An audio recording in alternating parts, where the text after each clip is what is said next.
Join discord.gg/flatearth and enter a check-in room. Someone will come along and verify you to get involved in the conversation about our Earth. No, TeDdy, who has came with you? Yeah, but hang on a second. So TeDdy, you're VC verified. I'd like you to draw your attention to the text channel above the voice channel you're in. Live stream voice text. That's the text channel that we're all in at the moment. If anybody else has came in here with you, you can ask me to unmute them. And perhaps they can chime in, because it looks like you came in with a group, which is cool. We like for you guys to come in here in groups. We'll talk to you guys. No worries.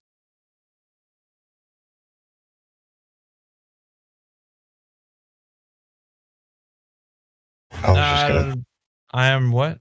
I was just going to say that it seems like he's been here since July 2nd, 2021. Yeah. No worries. But I don't mind unmuting you and, giving you a chance to speak. I don't care. No, you're not. Let's see what he does with a chance. But dude, like I'm saying, why waste your moment of talk time on here when you could be speaking to us about, interesting things? Okay, let's see. I've unmuted you. Go ahead, TeDdy. Hey. What's up, man? So I apologize. It was, worries, like you said, a funny TikToker. But check it out, man. You could ask us some questions and we'll tell you directly the question you want to. Even if they sound ridiculous, go ahead and just ask. I don't care. Oh no! I've asked all the questions I wanted to know ages ago. Like I don't really have any But if I could ask like one of my friends who I have joined, for you to unmute them and maybe if they want any questions. But sure. Yeah, I've been here for a while, so I've asked many questions. Well, who do you want me to unmute? Shabzz and Raskitalian, and maybe TBJsRealm. So Shabzz, hang on a second. I'll do Shabzz. I can add them if you want. Yeah. You can add them or just like put it in the chat that you're in right now. What's up, Shabzz? Yeah, I'm good. How about you? Pretty good, bro. Check this out. Like, it seems like your friend TeDdy's been here and asking some questions, and you guys think this is a pretty silly chat. That's fine. I don't care. But what I'd like to ask you, Shabzz, because you're your own guy, right? You're your own man, your own mind and stuff. Ask me a question you think that sounds silly or whatever. Now I'll answer you directly what the answer is. I'm not gonna. Right, do you believe the Earth is flat? I don't believe I know. That's fair enough. All right, and I can tell you why. I could tell you why. Sure. Let's go for it. Yeah. So the Earth is measured as flat. It's practically used as flat, and we navigate across it as flat. So the Earth being flat is not just an assumption or a belief. It actually is flat. Indeed, truly flat. There's observations that are made for miles of distances without any curvature whatsoever. So, like, people think the Earth is a globe, right? It would be curving like a sphere. Definitely curving. And the fact that all the people in here have already investigated the claim, it hasn't been proven so. But like, coming from your position, and you guys might, because you hear about it, it sounds pretty stupid on its face. I agree with you. It did when I first heard it. But when you actually look into it, you find out that it's pretty fucking flat. Like, there is no curvature whatsoever.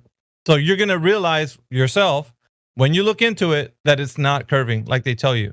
And that's going to shock you, because you're going to be like, whoa, what the hell? Like, all I can bring up is like pictures from NASA, and like you get like all this shit. But when you try to say, okay, I know they got all this stuff I can look at. Now, how am I going to go test it to see if it's true? You'll find out that there's no way to test it. Like, they don't give you any information how to do that. Like these, yeah, go on. I mean, I don't know. Look, see, I think yesterday, I went to a beach, and I feel like if you look out at the horizon, you can see like the curve, you know? No, I agree. Like, the people say, like, or you see like a boat disappearing in that.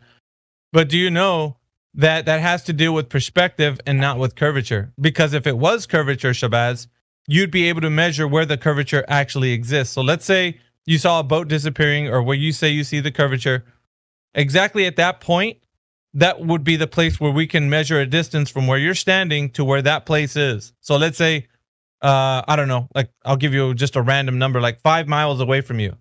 Like, wherever the curvature would be, where you couldn't see any more beyond that's what that distance would be measured, and everybody in here would know what the distance would be, where the curvature begins. But there No, isn't. but such it changes from person to person, right? Well, they shouldn't, because if it's, think about it, right? If you're on, like, let's say you have a basketball in your hand, and your point A would be you put your finger on point A, and then you can move the other finger to a different point, which we call that point B, right?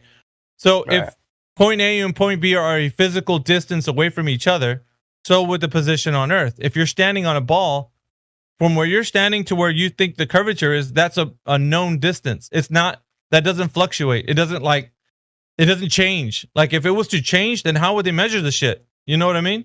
It has to be something that they can know that's dependable. Like, if I go tomorrow, the place that you told me to go to, and you say the curvature is 5 miles, well, tomorrow the curvature where the boat disappears, it would be exactly right there, like every day. But like you said, it seems like it fluctuates, it changes. That means, how did the hell did they measure it in the first place if it does that? It doesn't make any logical sense. And you know what I'm telling you is true, Shabzz. That's what these guys are up to, man. They're confusing the people, and like the young ones, like you and TeDdy, just think that the Earth is a globe. You don't know, like, it's not. You can't measure the shit, bro. So like, we're all of us in here, we're just helping each other out, like figure that out. Like, we're just people on the internet, like trying to get others on the same. What's the the thing? I know, I see where you come from, but what's the purpose of someone like lying about that, like saying bro, it's round or it's not flat? But that's easy, right? That's the easy question. Like, I could show you, like, when you talk about companies, organizations, or agendas or some shit, like, we already, like, I don't know, hopefully, do you know that governments lie to its people? The governments of the world? Yeah. Okay. Yeah. And what is the purpose, just not flat Earth, but like, what is the purpose you think they would lie to the people? Like, for what Control purpose? us. That's money. it, bro. You got it. Like, that's the first one. The first one, it's like the word control, it encumbers a lot more other topics, bro. Like, that's like, Yeah. fuck, you can talk about like religion, you can talk about politics. If they control the agenda, they control your mind, bro. Like, listen, like, all we can do in here is tell other people about this shit. Like, the next step would have to be you investigating. If you just like think that we're just lying about this shit, that's fine. But if you never look into it, that's even worse, bro. Like, that's just like, you're gonna believe whatever Kool-Aid they're gonna serve you and drink that shit. Like, and we as like people on Earth, we're just waking people up to that. We're like, bro, these guys are bullshitting you guys. Like, on the real, like they don't give a shit. Like, you guys can believe whatever the hell you want, so long as they control your mind. As long as you never look into it, as long as you always mock it, they've already done their job. They're like, fuck it, man. These guys are easy to fool because they have nothing in there. Nobody wants to look into it. So all we're telling is people, just look into it, man. Like, investigate this shit. You'll find out for yourself. Like, I don't have to tell you. You can go look to see if the Earth is a globe or not. Yeah. I think. But, I don't know. But does Shabzz have any other questions? But yeah, I completely see where you're coming from. I don't know. Just saying, Well, bro. Yeah. I think I have one, right? Okay, so if you think about the curvature of the Earth as a hill, right? So when a person goes behind the hill, and if the hill is high enough, you stop seeing them at the end, right? So Yeah. So let's say you use the same beach experiment over there. If you're looking straight out, the hill curves down. If the Earth was curved, like saying the Earth is curved, that's what would happen, right? Yeah, it should curve down. Yeah. So eventually, when the boat would go far enough, or anything would go far enough, it would like go downwards from your point of view. It would go downwards until you can't see it anymore, right? Yeah, that's called drop over distance. But you're correct. If that was the case, drop over distance would be a very natural way that we can understand you're living on a ball, like an oblate spheroid is what they call it. But so then naturally, if a person was taller, then they would be able to see the object for longer because they have a better viewpoint over the hill, right? I would say that in the instance of if it was a globe, then you are correct. If there were person one is taller than person two, then yeah, person two would see more. So that's why it's variable. That's why it changes for me. So there's no set distance of like 5 miles. No. What I mean to say is this, like what I'm telling you, yeah, that's a good argument for it, but I would tell you the debunk to that was that the same person of the same height goes to tomorrow, it's a different distance. That is a known fact. Like, you can't, like, the thing that you see in the far distance from the same height that you're talking about is a different different visible distance. So you could see farther on certain days that you couldn't. And this is a known reality that you and I are in right now. So it's not. Right.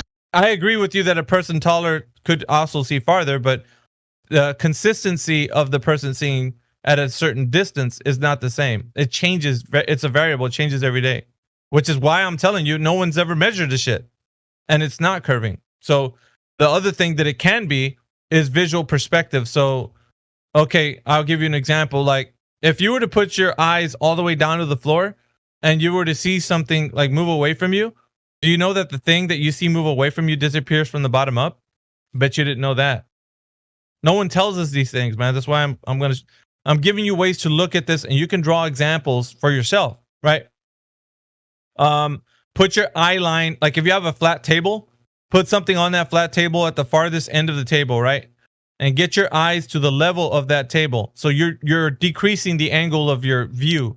When you decrease the angle of your view, then you start to decrease how much you can start to see at a distance. This is like a real fact, bro. You can test this out. So the thing that you see in the distance will start to look like it's disappearing from the bottom up because your angle that you're viewing it from is very narrow. It's very short, the angle. As you increase your angle, you can see farther down the table. As in, you're seeing it at the eye line of the table, right? And as you raise up a little bit, then it starts to appear that you can see farther. And that's just, that's normal. But it can happen on a flat surface or a curved surface for sure. I'm not doubting that. But what I'm telling you is that the distance where you see things disappearing on Earth right now, it changes from whatever height you want to talk about. Like it's never consistent. That makes, yeah. All right, that's fair. But, Well, thank you for answering my question. Yeah, like if you have any more questions, the thing about like young people, like you guys don't have you're just hit with all this information, bro, on the daily. So you don't have like any critical thought about it. You just accept everything as like, well, some scientists figured it out. But people on the internet, like who can intellectually discuss this with those guys, I've asked PhDs, bro. I've asked cosmologists, astrophysicists. I've argued with them. You know, the thing that they tell us is that this is their best guess. That's what they're telling the people, you guys, the books that you read and all that shit, like scientific ideas and shit.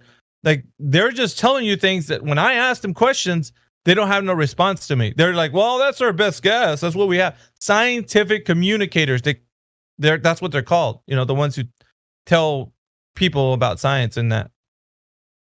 And so I'm just like, well, okay, so the people who don't know much are in here. They're like, well, dude, I'm not a scientist. I'm like, I understand that. And I know that you appeal to like maybe somebody who might be smarter than you. But when I ask those smart people, they don't even know. So who knows then? Like, is there some mysterious person with like this superior knowledge base or something? That where is that guy? Because I think that guy's on the call. He wants to be unmuted. Sorry, can you unmute this? This guy's called Kieran Khan. Yeah, I'll do it. Thank you for answering my questions, though. Yeah, if you got any more, let me know, bro. I'll whatever. I don't care. Kieran Khan, you're on, man. What's up? Yo, what's up? Wait, I'm just curious if you believe in gravity. Gravity is there's a law of gravity, little g, and then there's big G, which is a theory of gravity. Yeah, then do you believe that theoretical gravity occurs? For sure. I want to make the distinction between the two so you understand the context. Yeah. So when we see something like fall through the medium of air, like you have a pen and you drop it through the medium of air, relative density would say that the reason why the object falls to the medium of air is because of the object and medium relationship. So the object, right, is more dense than the medium that it's in. Therefore, it actually has a directional path in which it goes. So the theory of gravity, that's big G. That's the idea that, of course, the bending and warping of space-time is the reason why things are actually drawn together. Yeah, that's the number 6.77 times 10 to the negative 11 or something like that. That's you know the math, right? Yeah, you know compared to the 9.81, of the little G, yeah. So what we're looking at here is the comparison of the two. Is one is a law, one is a theory, but the thing that's a law, nobody's going to dispute that, right? So when you say gravity, it's kind of conflated with the fact that you're talking about a theory and the law to come, in conjunction. So the reason why I have to make it distinctive so that people listening can understand there's a difference, right? One is the effect, the other is the cause. So when you talk about the causation, I would say this on the perspective that when we did our investigation, like the flat earthers, and the words that I'm using sounds kind of unfamiliar perhaps, but when we do our investigation for the theory of gravity, there isn't a foundational baseline for a cognitive reasoning for the theory. There is no answer to that question. We've looked there, like, so the theory of gravity is just that. It's just an idea somebody had of like how things would operate. The physics would operate on a globe, right? I mean, there's ideas, but there's no actual answers. Like the creation of the universe. Like, correct. You don't know definitively what created it, but there's speculations. Correct. And what I'm saying about gravity is it always pulls towards the center. Right. And what's kind of made me question is if the Earth is flat or not. Is if you have all these force from equal sides and completely like equal sides, like when you squish a bit of dough in your hand, it becomes a spherical because of the various forces from every side. That's the only shape it will take on. Right, but see that thinking, it only happens because there's a faulty premise. Your faulty premise is that we are in an ever-expanding cosmology. Is this not the case, Kieran? So the idea that supported that idea that you just said is only supported by an ever-expanding cosmology in the vacuum of space. So still, the cosmology of the ever-expanding cosmos is still supported by what you're saying, but it's a faulty premise. You're starting from a place that has fallacious reasoning. You think that the Earth is in this cosmic vacuum, when in reality, you don't know, nor does anybody else. Now, I know what you might say to that. Well, we have astronauts, we got satellites. What do you mean, bro? Yeah. Like, I know that. I know that's where the question's going to go. But I would say it like this. I usually ask people 3 questions, Kieran. The 3 questions I ask, is the Earth a globe? First of all, I go to the first question. I'll just run through them quickly so you know what they are. The first question is, how has anyone ever measured the curvature of the Earth any time in history with drop over distance? Drop over distance. Well, they haven't, so that's right. So I asked them that. The second one is axial rotation, the Earth spinning on its axis. Who has measured axial rotation? Because they're telling us that the Earth is spinning at 1,000 miles per hour at the equator. So at the equator, they're telling us the Earth is rotating and measured to be at 1,000 miles per hour. I'm asking the question, who's ever measured that? Like, and by what device or apparatus has anyone ever measured this? And if you know, to tell me how you know. And so what people usually say, Kieran, is that they don't know, because I'm telling you, there isn't an answer for this question. There's only ideas, like theories. I believe someone discovered it in a long time ago. Yeah, I think it was tell me in if the you know. 1400s almost. Sure. Do you Not know? sure if you heard of him. Ulugh Beg. Go ahead. Say He again. discovered Ulugh Beg. Ulugh Beg. Can you post a citation in live stream voice text, Kieran? Yeah. His name up. Wait, where am I putting it? Live stream. Oh, wait a minute. You don't even have permission. One second. I'll put it in the lobby. No. I'm gonna give you a roll. 1 second. Where is it at? VC verified. Okay. Put it on live stream voice text.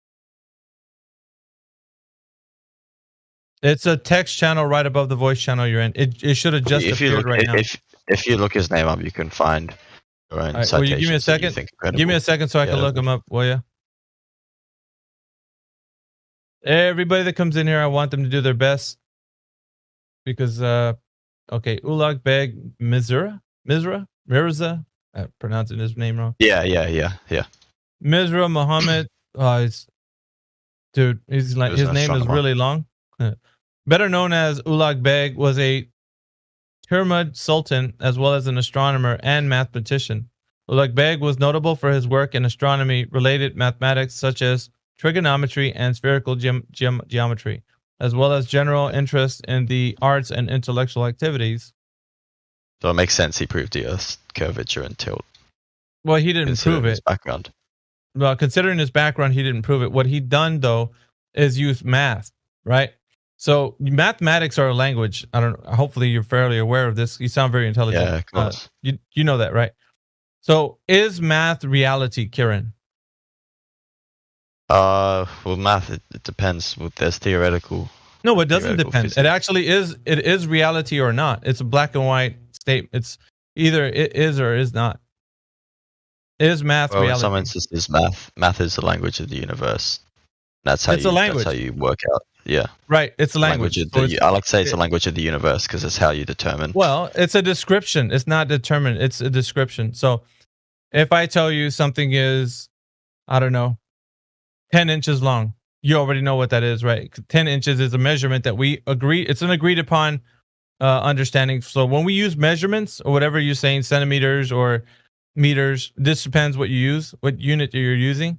It's an agreed upon measurement. And we can say that because of that convention, we're able to then use it and then make it applicable to what we're doing in life. Like, that thing's 10 meters long or whatever. Like you know the size because I'm giving you an understanding thing that we both can agree upon, right?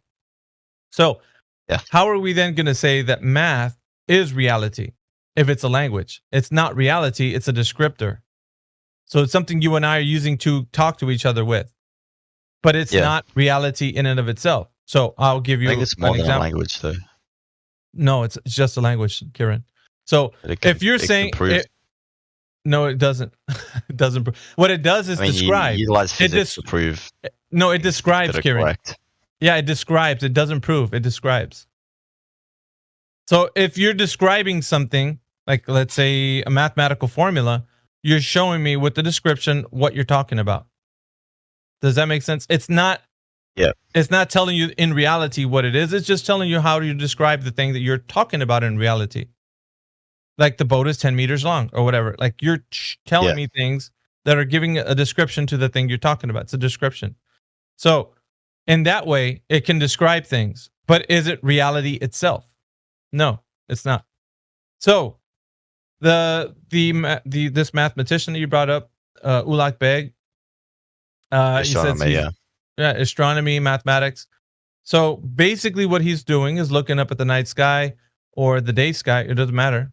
He's seeing things in the heavens, right? So, and then he's describing them with mathematics. He compares the sun's position at various times of the day and at various points of the year. And he discovered that it moved.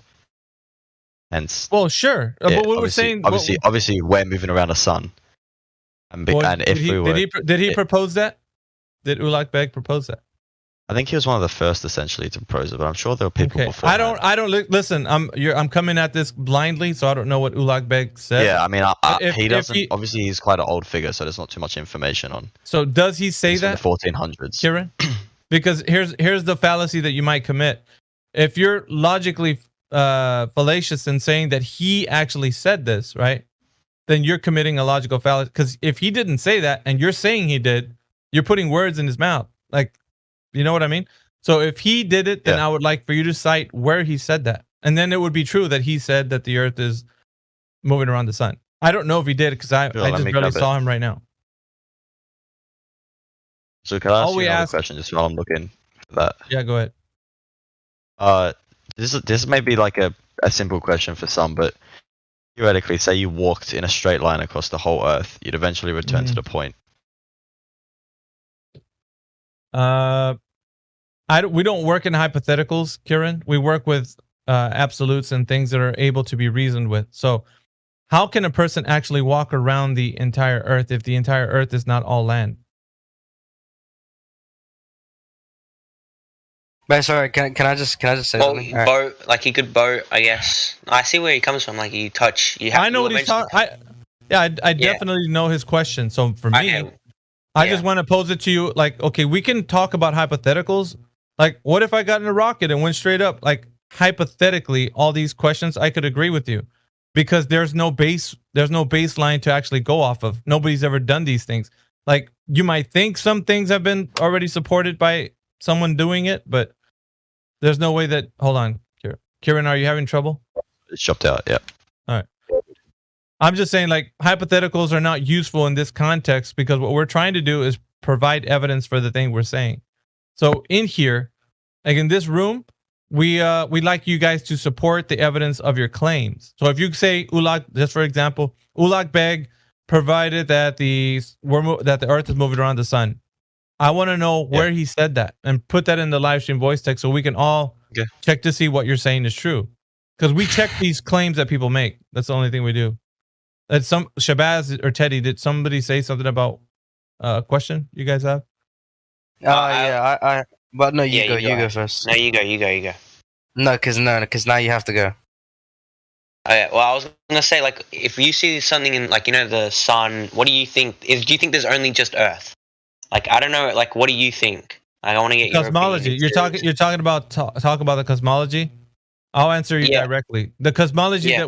that we talk about in here is that the floor is the Earth is the floor of the universe. In that, the universe consists of everything that we know and understand. So from point, right? Not the cosmology. In other words, your cosmology, what you have in your head, just put that aside for now. I'm going to tell you what we look at. We think that this is the floor to everything that there is. The thing that you're standing on right now is a level plane, like all the way across.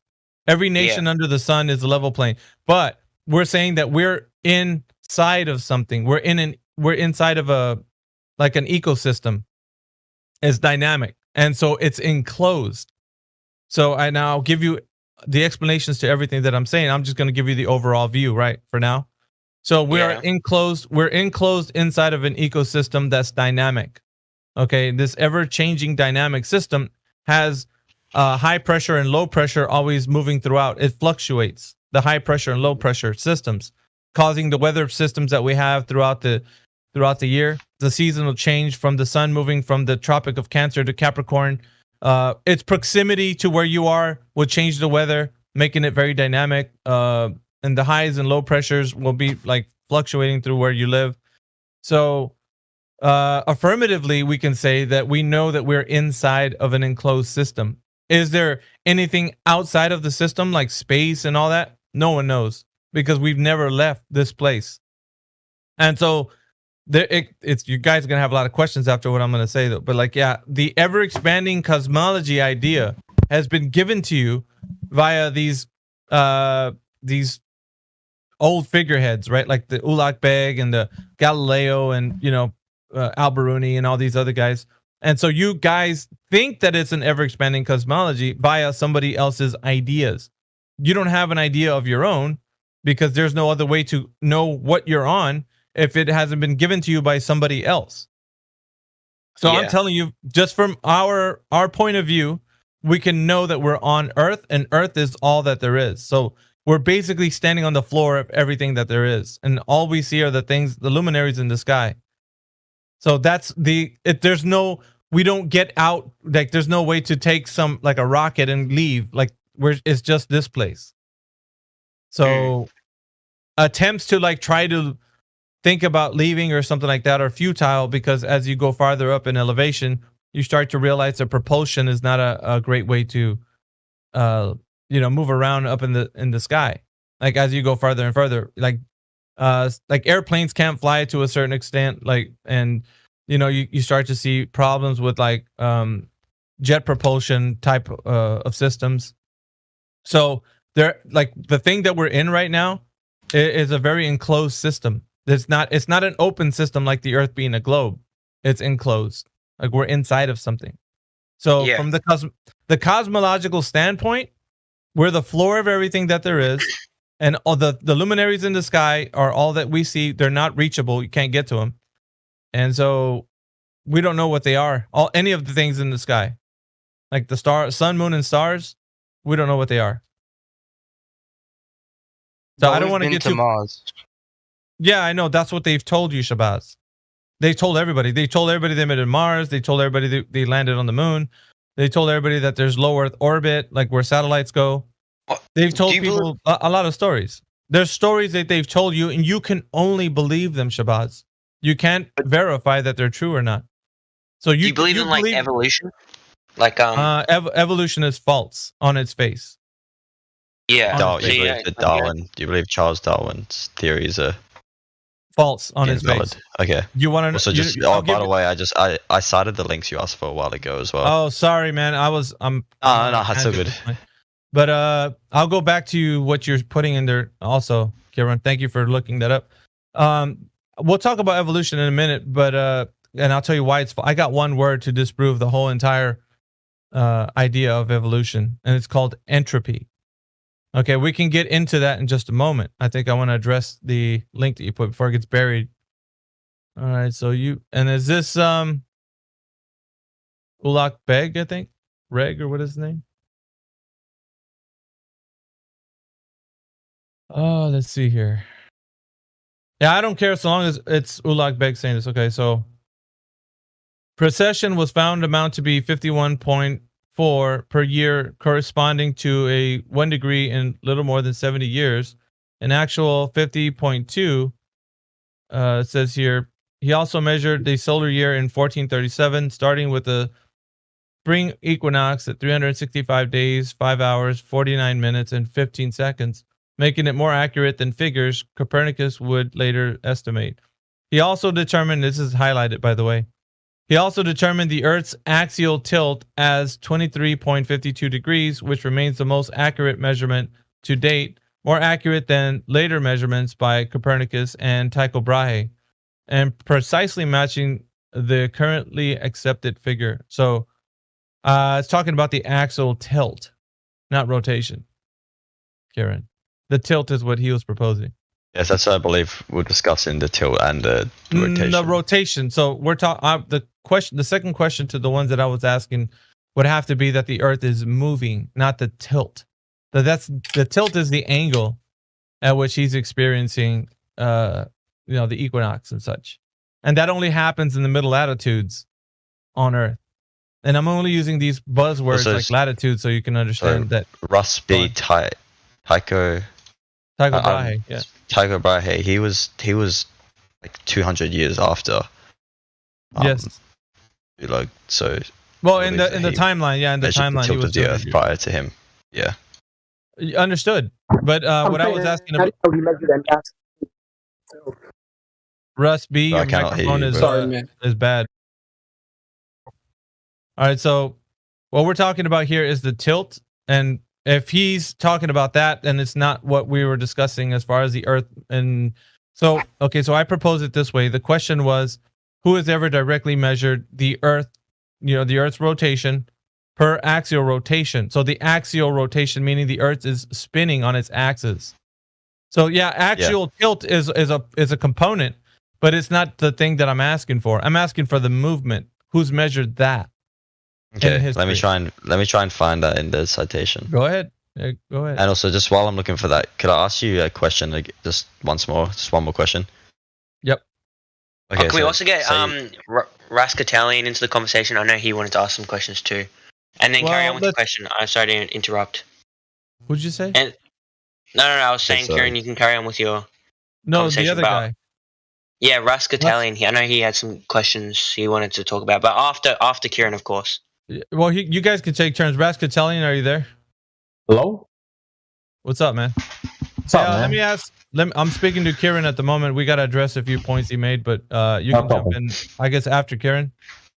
Let me just ask you quickly. All right, so say you're in a some sort of modern plane that had a air-to-air refueling capabilities, and you flew in a direct straight line north, and you flew over the poles, you flew back around in a circle, and you're at the same point you started. How does obviously that's how's that work on a flat Earth? That's what that's the question I'm asking. You could ask it in that way. Use it. Ask it in the way you want. I would say I will respond to you directly. I don't want to these like workaround answers and people getting mad or something. I want to answer you like completely direct. So just formulate your argument in a way that you can tell me directly so I can answer you directly. Go ahead. Okay, well, so flat Earth has edges. There's ends to it, is what you're essentially proposing. No. Well, I would propose it this way. That we're in an enclosed system. As far as the extent of that enclosed system, I don't know the boundaries. That hasn't been any flat earther that tells you about boundaries or puts a map up that gives you the idea that there is these specific boundaries. Specific boundaries are something where the map ends, let's say, or there's no more you can actually go off of. What I'm saying is that we're inside of an enclosed system. Number one, it's enclosed. The extent of its enclosure, I have no knowledge on, and no flat earther does either. Yeah, would you be So using, I don't know how far. theoretical maths, which would counteract the arguments you've been trying to make about Probably. proving the Earth is round. Yeah. Probably. But that's the realm that a lot of flat earthers like to make, which is, I guess it's weird, but like the avatar that you're using right now for your pick, that's kind of like what I'm saying. Somebody probably has a conceptual idea of the extent of the Earth realm, like how far it goes out, and that. So I don't make that claim because no one knows. But a lot of people like to conceptualize it so that it can give somebody like a framework to actually work on. I don't make that argument because I would say no one knows. So are you saying Earth could be infinite for that matter then? No, I'm saying that it's not infinite, but it's not also known. So Because- how haven't we discovered the rest of it? So we could, considering but the we could technology just. we have. I'm about to go into that. Well, who, Shabzz or Kieran? Who should I respond to? Yeah, reply to Kieran. Kieran. So what did you say, Kieran? I was just saying it's the technology that's available now in terms of like the expeditions we can do. Like, how can we not prove that there's more?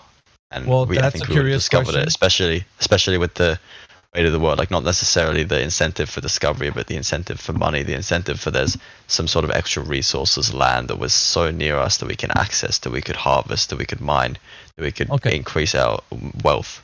Why wouldn't we discover it? Now, and the reason why I want to tell you this is because, like, I don't know, the extent of exploration on this earth. Do you know that it logistically, right? If we're talking about how you travel, logistically, do you know that you need permissions to leave any port, as far as like if you're a mariner, like a sailor, if you're trying to leave port, you know that there's documents and permissions, and you can't enter certain waters because they're international waters, and you travel over different countries' waters and such. Do you know this, right? Yes or no? Yeah. Well, not all waters are controlled though. So right. Now, let's talk about aviation. Let's talk about travel through plane. Do you know that there's restrictions on where you travel also with the plane? Oh, yes, ever since the 9/11. Yeah, you have to file flight plans prior to flying if you're flying out of the state. Let's say you charter a plane and you take certain flight. You say, hey, look, I'm going to give you $10 million. Take me to Pakistan or fly me over Pakistan or whatever. Do you think that pilot's going to be able to freely navigate where he wants to? For $10 million, it's quite a generous incentive. Well, but the idea that somebody would just cowboy it up and get in a plane and say, "Yeah, I'll take you where you want to go." I think Pakistan's airspace compared to say like New York's would be a lot. Well, more I know what I'm using Kieran as an example here, that the logistical traversing of the Earth is not something that's easily attainable by just anybody and saying, hypothetically, let's go and do this thing. Because if you were to travel the Earth, there's restrictions that you and I both know, because you agreed upon them, that we're restricted to do such a thing, right? We can't go. Well, you're restricted to your wealth, I believe. If you have enough money, you can. That sounds interesting. I like the way you rephrase that. Yeah. So you can bypass some of the things with money, not everything though. Everything's not bought with money. There's still some things that are like, treaties. Yeah. There's treaties that the governments have set in place, so kind of boundaries, let's say. So going directly north over the, let's quote unquote, North Pole is something that people say, but North Pole is kind of something that people dub a certain location. It's not, let's say, the center or the northernmost point, because there's certain logistical constraints where you couldn't actually travel to certain locations, right? And we know that in this room because we've looked into these things. Logistically, you can't travel south, like as far as you want to go, because there's something called the Antarctic Treaty, and also the southernmost regions are extremely harsh on any vehicles that traverse in that area, and depends on what time of year you go. It's not feasible because it's not feasible. Let me give you some other reasoning why. Okay, I'm gonna give you these answers, and then you can start to see I'm building a case for why you can't do it. So if you try to travel over, let's say Antarctica, right, over the centralmost point of Antarctica, it's logistically not feasible for a pilot to travel there, because if there was emergencies that the plane would have, there would be nowhere to go, nowhere to land. So it's not something that's convenient for someone flying a plane, like a commercial plane, to actually travel over on just the sheer convenience part of the idea, because you have to have somewhere you can easily navigate to in case there's emergencies on the plane that you need to land it. So logistically and you know, just practically, it wouldn't be something feasible for a pilot to say, let's just travel over the central location of Antarctica, like as if it's something to do. So they avoid it, not just because the idea that the Earth is flat and stationary, or you know, they don't want to travel there because of restrictions, but because it's not even feasible to do that. Because if you had an emergency, you'd need somewhere to land, and going the direct route over that would put you in a very awkward position if you needed to emergency land a plane. You'd have to fly somewhere where you'd have a runway and all that. So just on the basic feasible, practical notion of traveling over Antarctica, it's not even a way a pilot would even want to travel, because like there's certain policies that they have to actually have before they take flights. And I know this because we all researched this. So these policies would then have to be like the safest route for travel, you know, making sure you stay within range of like, you know, radar systems and all kinds of stuff. So traveling into the central location of Antarctica, not only is there an Antarctic treaty, but there's also restrictions on like what you can do as far as traveling and being feasible for someone to take a plane that's going to be traveling in a place where there's no place to land. So on top of that, logistically, it's just not something that you'd want to actually have done. But that's not to say that you can't fly out the edges of Antarctica, because that has been done. So there's flight paths that take the outer boundaries of Antarctica and fly over that. That's not something that, you know, is because you're not flying in the center of it. But there's also, like I was mentioning before, the Antarctic Treaty, the harsh conditions of the environment is another reason why you wouldn't do it. And because, like I was saying before, you wouldn't be able to land anywhere in case of an emergency. So those points to fly over that are not something that's needed for any reason. There's like no reason why somebody would do that. On top of that, there's already restrictions as to why free travel couldn't be possible over that region, because that region is supposedly sealed off for quote unquote scientific research and whatever. But that's just to mention to you like a few things why traveling over like that hypothetically even couldn't be feasible, because of all these factors I just mentioned. So, Understand your point. but I see what you're saying though, right? Logistically, also. Go ahead. Like if you did it regardless of the treaties or the conditions, I was just asking as to what is your theory behind what would happen. Well, the idea here is that this travel supposed to be kind of like one of those win for the globe Earth, but because of the fact since it hasn't north to south traversing hasn't happened, like all the way around, like this idea that you're going from north and you're going all the way around the ball back around to north again, that doesn't exist. However, traveling east to west does. That has been traveled, like people started from like LA, went around and ended up in LA again. But that doesn't happen like you think it does. And I'm going to kind of go through it a little bit. So you think that if a plane flies the most direct route to travel from place to place to go around the globe, right? That would make sense. But on a flat earth, how does that work? Because you'd always have to be banking left or right, depending on which way you're traveling, right? You know, like if a plane's flying around like a disc on top of a disc, that plane would be making like a hard right. I don't know if I lost you. Hello. Looks like he cut out. There you go. Alright, so I just wanted to say there has been planes that have flown from the North to South Pole before, like stopping over in Antarctica. Allegedly, quotations, allegedly. No, they have. Okay, so Shabzz, remember I've been on one of them. No, that we're getting into some weird stuff now. So no, that's not true. I don't believe that, because like the evidence behind that would have been supported. That would have been the first thing you would have said, Shabzz. If that actually happened, you would have came in here beaming and showing us evidence that you did. So the fact that you didn't use it as the first, I don't know. I can get a picture up. I think I don't really know if that would help, but I would prefer not to share my personal pictures. But Well, you can't post. I don't think. Let me see. You don't have the. Nobody has the permissions to post. So I'm posting an article. It'll take ages to find it, but it's called a polar flight. It's called a polar flight route.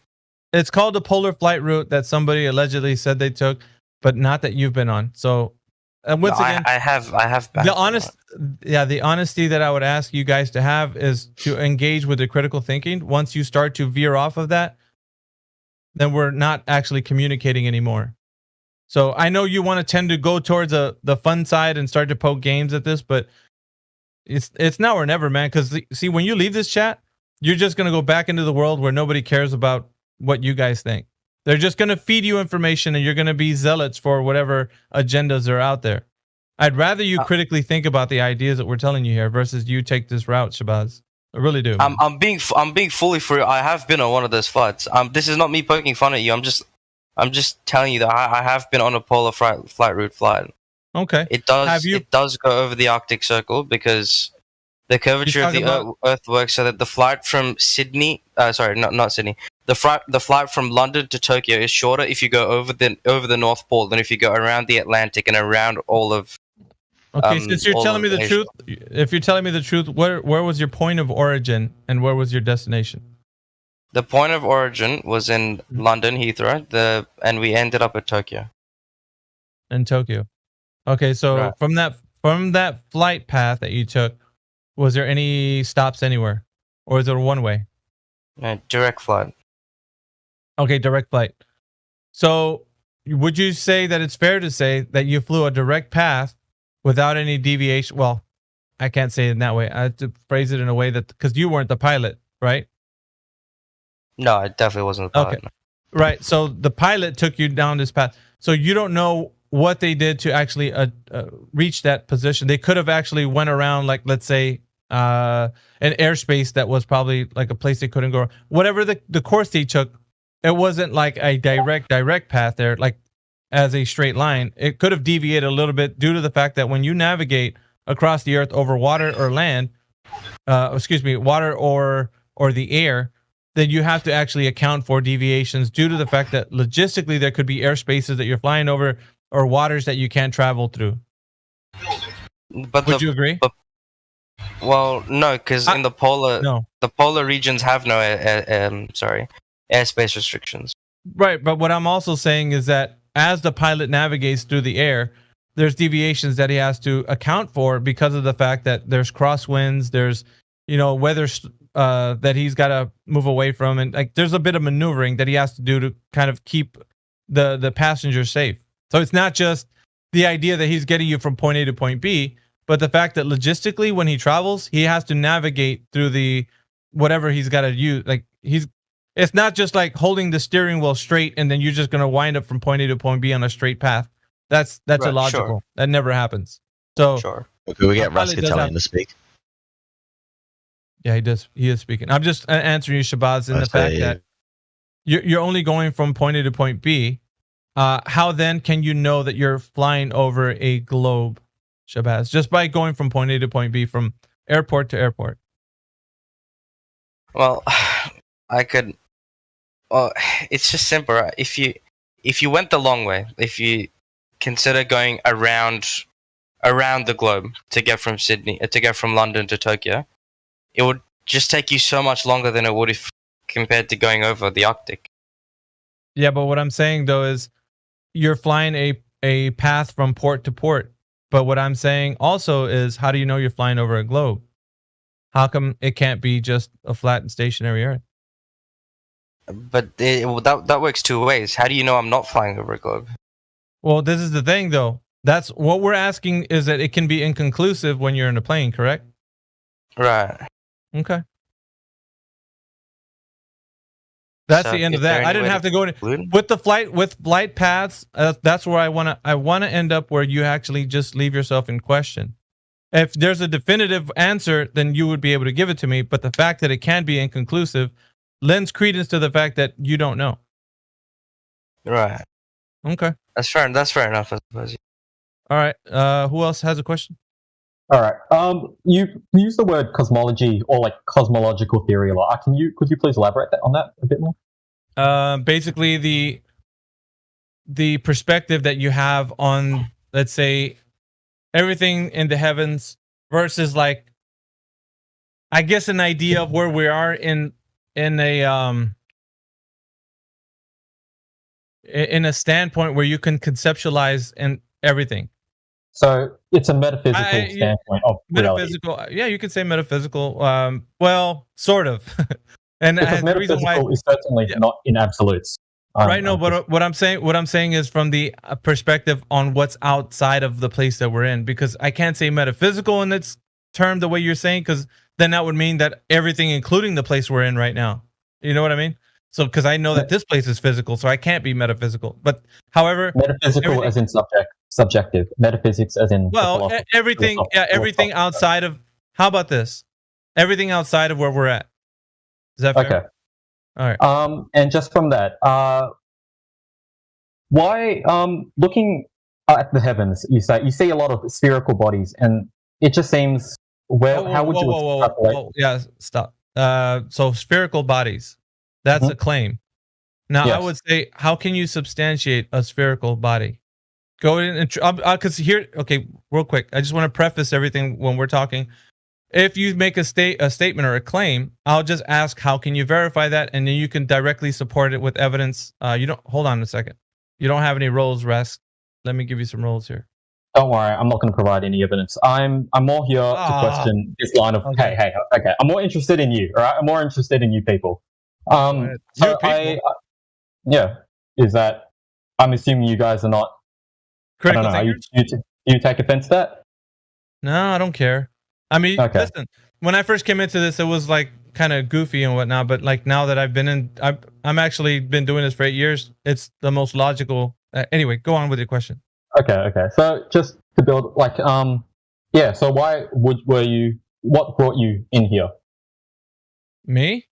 Yeah, what brought, so you said you came in as a goof. What was the catalyst for you to start questioning, I guess? Water. And I appreciate your skepticism, I really do. We're both on the same page in that term. Well, I don't know, maybe, but hopefully we'll probably start drifting apart as we talk, but it was water. Hydrostatics. So I studied it in the way of like, if it's possible that the Earth is curving at the set rate that they tell us that it is, then of course we'd have convexity over the surface. And with that is a very profound claim that the Earth is curving at a set rate with drop over distance. So as I'm describing what an oblate spheroid is, or a spherical body, I then have to, everything that I describe the spherical body with, because these terms are already identified as something concrete, right? So if you say that the Earth is a sphere, well, a sphere denotes that it has to have special definition, right? So a sphere would say that it has a radius, a diameter, and a circumference. Wouldn't you agree, Raskitalian? If we're talking about a sphere? I feel like you misunderstand my question. I'm also asking what led you to, since like I know many other, I'm sure you've had. I'm trying to elaborate is what I'm doing, but I wanted you to agree. I might have framed my question wrong. No, you framed it correctly. But what I'm doing is I started from a premise with what my skepticism was answered by this. So my answer to the skepticism that I have. No, hold on. I'm sure you've had many people come in and out here. I guess you would call them trolls, and eventually taking nothing out of it. Yeah, sure. What? How was that different in your case? You know, I'm sure a lot of people are stuck in their ideologies. I'm are you asking why didn't I take the piss out of flat Earth? Is that what you're asking? Mm-hmm. Well, like I said, water. It was a simple answer directly to your question, and I was elaborating why, unless you didn't want to hear that. No, I don't want to hear that. I'm also interested in you. Like I said before, I want to. Okay. I'm sure many people have also questioned these, but also, obviously you've gone on to question further. But what led you to question further? Obviously, you've gone down the line of questioning hydrostatics. Yep. But water. A lot of people wouldn't go down that route, and I'm asking, why would you even pursue this flat Earth line of questioning? Told you. Yeah, because water is level on its surface and it doesn't form convex. And so when I can actually show bodies of water that that are not curving at any rate, that's evidence for me. That's like smoking gun, actually. If you don't consider it, then you're just illogical and you're a fool. That's most people would most people wouldn't consider it, and I agree, most people wouldn't. But what makes you and why, and what separates you from those people? Because you have to have a curvature drop rate over an oblate spheroid, and if you don't have that, you don't have an oblate spheroid. It's pretty simple, really. Okay. It's not. It doesn't take a math genius. Like, in other words, Raskitalian, it doesn't take a math genius to figure out if the Earth isn't curving at the set rate that they tell us. It's not the fact that we're making this claim. The idea that the Earth is curving at whatever rate that it is, it's a public known fact, right? It's when you go to Google and you type in what's the radius of Earth, and anyone can do this. Type that into Google. What's the radius of Earth? And it's going to spit out a value. When you do that to the diameter, it is going to spit out a value. When you do that to circumference, it's going to spit out a value. With these values, we go upon the Earth, we test the Earth to see if the curvature is followed up by what I just said, water. When we go to water, if water is curving at the set rate that they tell us, right, with the radius, diameter, circumference, then it's validated. But if it's not, it's falsified. Understand? Okay. Let's go through a different line of questioning. What do you like? In essentially, everything in this world, whether you see it in the media, whether someone makes a claim, it is based in some sort of ideology. Everything has an ideological imperative behind it. You agree? As in? As is in the media, as in what people talk, as in everyday conversation. The perception. Yeah, exactly. Yeah. Okay. So I'm just curious here, and you have noted, you have a skepticism in meta narratives. There is always the fact that agenda, we have been told. Yeah, there's an agenda.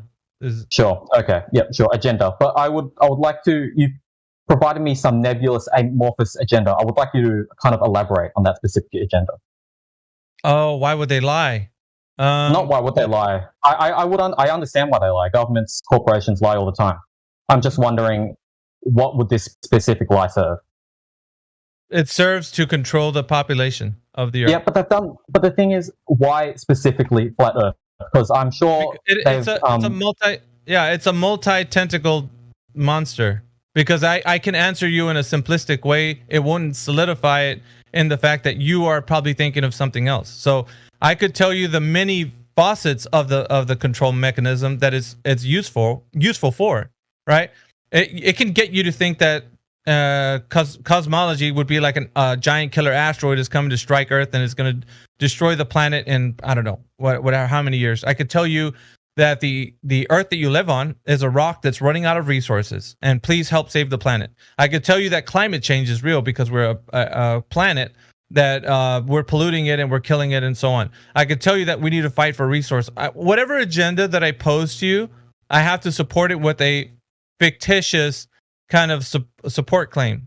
So if I'm going to tell you, I don't know, that we're running out of resources and we only have a certain amount of oil in, let's say, America, and now we need to go fight Iraq, or what? I'm just using this as, examples. But if that's the case, then you're going to pick up a gun and you're going to go fight for the cause because you think that we need that thing that the other country has, and you think we're mad as hell because we're losing this thing and they don't want to help us out, so how dare they? So there's a lot of things tied into that. Just give you one example, an idea, really. But none of them are limited to specifically the flat Earth claim. Okay, so none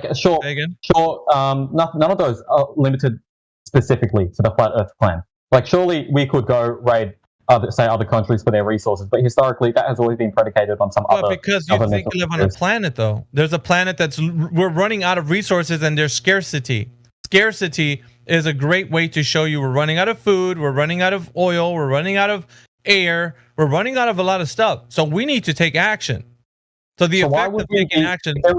So if there is no scarcity, why would we be raiding these other countries? Listen, can I just get in here, for God's sake? Yeah. The thing is, my personal thing is, it's really about God. That's really what it's about, but that's a lot to unpack. So I'm not going to... I'm not... I can't... Yeah, but anyway, that's... Because think about the energy, the frequency of fear that they put out, these people. And if you've got God in your heart, you're not fearing any of that. So... Well... Yeah, that's another answer too. But my point is that it's irrelevant. Their motives are irrelevant, meaning that if we measured the ground and it measures flat, it doesn't fucking matter, does it? Exactly. Well, go ahead. That's simple. Raskitalian, I think you have a line of questions that you want to be answered. I'll be happy to go through them if you want. If that was it, or you want to go in depth more into the question, it's up to you. I don't know. I feel like those answers weren't adequate enough. Like I understand the skepticism. I understand, yes, there is an agenda, but I feel like it's not precise enough for me to buy into it. If you understand, a lack of curvature is not precise enough. So check this out. Yeah, no, check this out. Like, I'm not a salesman. No, I'm not talking about the lack of curvature. I'm also talking about agenda. Rask. Yeah, I was talking here, but I was talking. So I'm not here to sell you on the fact that the Earth is flat, because that's not my job. I don't care if you wake up tomorrow and you're like, oh man, the Earth is flat. I don't care. So the thing that I want to do, though, is I want to challenge the way you think, and that you're going to be able to investigate. So you have to understand that the position that we take is that truth never fears the fullest of investigation. Okay, so when you go on your journey to research the understanding that we are talking about right here, then you go in it like you're going to like spare no expense, or like the idea, you're not going to, no rock is going to be overturned. Like, you're going to look everywhere for the thing to make your claim, the idea that the Earth is a globe, a very valid claim, and the fact that it's going to be able to be backed up by validation. You can't just say, I believe. That is not a great way to start to look at empirical evidence. So the evidence that we're going to provide is empirical. It can be tested, retested, falsified, and then verified. So we're going after the way that we can understand the Earth to be flat and stationary, from a point that it has to be not only observationally seen as that, it has to be practically as that, and also navigate it as that. And every aspect of our explanations to you, it's not to strong arm you into flat Earth. I don't care if you're convinced. I really don't. I want you to use your critical thinking skills to engage with what the Earth actually is versus what they're telling you.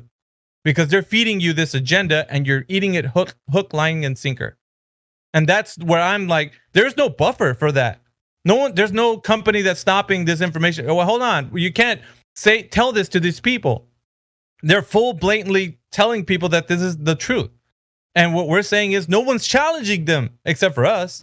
But other than that, you're not going to get a whistleblower from inside the company going, guys, I work at NASA. Check it out. They're lying to you. That there's never going to be a scientist who pipes up and says, guys, I'm a scientist. Listen, I've been looking at this 20 years and they're lying to you. There's not that. Do you know why? Because every single place that you think about is already covered by someone who's boxed in. Like in the educational system, right? Academia, they're telling you that you can't even think about the Earth other than what you've been told. Go stick with the program, with the teachers have curriculums. Stick with the curriculum. Teach the kids whatever's on the curriculum. If you deviate, you're out skis. You're out. You're done. You won't have anything to do with you if you're teaching other than the curriculum that you're given. So you're taught, okay, like robots, to believe something, and you're taught how not to question this thing, or how to mock it, rather. So your critical thinking stops. You're not able to use your brain for what it was meant to be used for, and that's to be curious. You're not able to be curious. You're able to be curious within parameters of thinking. So they got this nice little sandbox that you can play in, but if you step outside of that, you're done. You're a fool. You can't think that way. So critical thinking, I don't think so. Not with the globe. So here's what we're doing. We're giving the people back their minds where it's been taken from. You guys who are coming in here brand new, your mind is taken from you guys, and you don't even know it. You come in here just acting like, the Earth is a globe, man. What do you mean? You got to convince me. No, we don't. We can challenge you into thinking something that you never thought before, and then you have to go research it and find out for yourself. That's what we're saying in here. Whether you do so or not, I'm having a good night's sleep tonight. But you are still going to be troubled because you just blindly believe that the Earth is a globe. You're like, well, astronauts, dude, duh. And I'm like, for sure. Anyone can tell you a story, right? I could tell you one too if I wanted to and make it all up. But how are you going to verify that story is true? So that's the issue we're having. So when you put us under the microscope, I'm actually putting you guys under the microscope. Why are you still not engaging with your critical thinking? Why are you still coming in there asking these questions? Shouldn't you be on a full-on investigation? Or are you just going to leave Discord and tell your friends, hey, let's just play Minecraft. Screw those flat earth guys. That's fine. I don't care. Doesn't bother me, guys.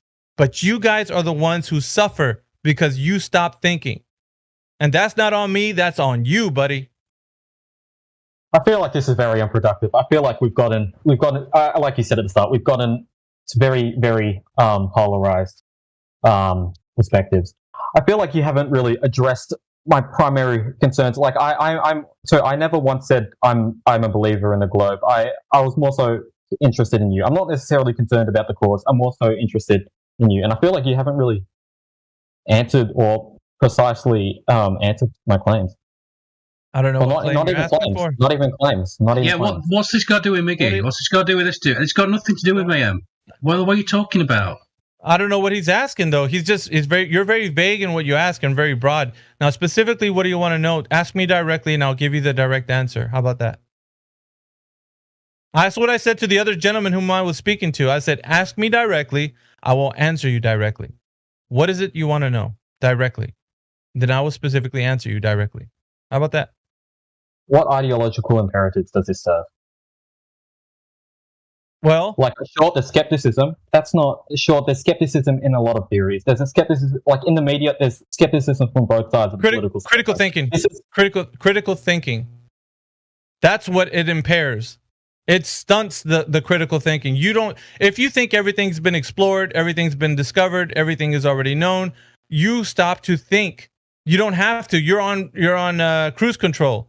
You're sitting down eating Cheetos, watching Discovery Channel. You don't think anymore. You don't need to. There, I would disagree, because in the media there is tons of skepticism towards company activities, towards governments. Except it is very specifically the flat Earth that isn't you've decided to use use as a vessel of skepticism or promote skepticism. Yeah, I tell you what, it's not just the idea that you say the term like it's a dichotomy. The Earth is flat. The Earth is a globe. That's a dichotomy. It's actually a false dichotomy. Do you know that? When did I propose that dichotomy? I'm just proposing it to you this way because it seems like it's malformed.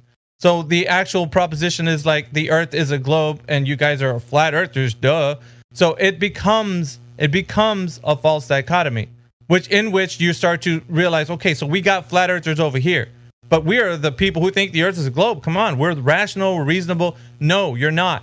You're actually it's malformed because it's not flat Earth and globe Earth. It's just Earth. And so when we go out to the just Earth, we don't observe sphericity. We don't observe the curve of the Earth. Now, this idea has been kind of hijacked from perspective, and we can get into that. But we're not talking specifically about that. We're talking about what you said the ideology is stunts here, and it's critical thinking, my friend. And you don't even know it. You're actually thinking that we're superior because we're globe Earth idea. No, you're not. You're in a framework right now of only thinking a specific thing. And that framework is you can't think outside of globe because you're stupid if you think that all these intellects in academia are wrong. You're just wrong. You're a science denier. And that's why you're like, I'm so curious to know what these flat earthers are thinking. No, I'm so curious why people stop thinking, like all the people that come in here and ask us why would they lie? What's the motive? Like, you guys don't realize the implications of not being able to think. And so really that right there is the answer to your question directly. It stops critical thinking on its face. That's it. Another question? I feel like no more questions. I'll tell you if I think of them. Sure. We're here 24/7. Ay. I know critical thinking's a wonderful thing, but to the people that don't like to, it's ay. Hey Mayhem, how you going? Yep. What's up, dude? We spoke earlier to Kieran. Mm-hmm. And we talked for a while. I've been trying to come at everything from like a logical standpoint, as I'm sure you know, like as you have been, which has been great to have an educated topic. Indeed. And there's been a few people such as, I think his name was India 007. I presume he's it makes sense. He's probably 15-year-old. Yeah, he's another one of our intellects. Actually, he's the chairman of the server who just popped in here right now. Well, he just is talking about making fun of people, which I think is not very, very professional. I make fun of. Hey, now, taste when I made fun of somebody? Pardon? Who'd I make fun of? No, I said I addressed you saying you guys are making fun of him yet. And I said you can be next. Nothing. Like, we'll stop making we'll make fun of them. And next, okay? yeah, that was a question, right? Did you actually read it? Yes, and then I said it's a valid question to understand what someone's thoughts are regarding the shape of the Why? Earth. Can I ask you why is that? You gave it the you? wheelchair emoji making fun of disabled people. No, I was making fun of you. Being in a wheelchair, how? Because you can't figure out the shape of the Earth by analyzing human psychology, dude. Can you? I believe it's an important question, though. I think it's important to know where the thought processes are coming from. I'm going to keep asking you why. Why is it an important question? Just as people consume the media, you know, for the so believe, like fake companies such as NASA, you believe are pumping out false information. There's a human psychology element behind it for why they actually consume. Why is it important? Can I ask you again? I'm going to keep asking it. Okay. Well, but we can do the same thing for you. Why is it important? Why do you believe in all this? Why is it important to know the psychology of a human being? Why? I think that's what I was trying to touch on earlier. Why specifically? So I understand. Yep. When I live my day-to-day life, the Earth may as well be flat. I understand it doesn't affect me either way if it's round or not. And I guess I want to interrogate what those specific implications are. I told you though, didn't I?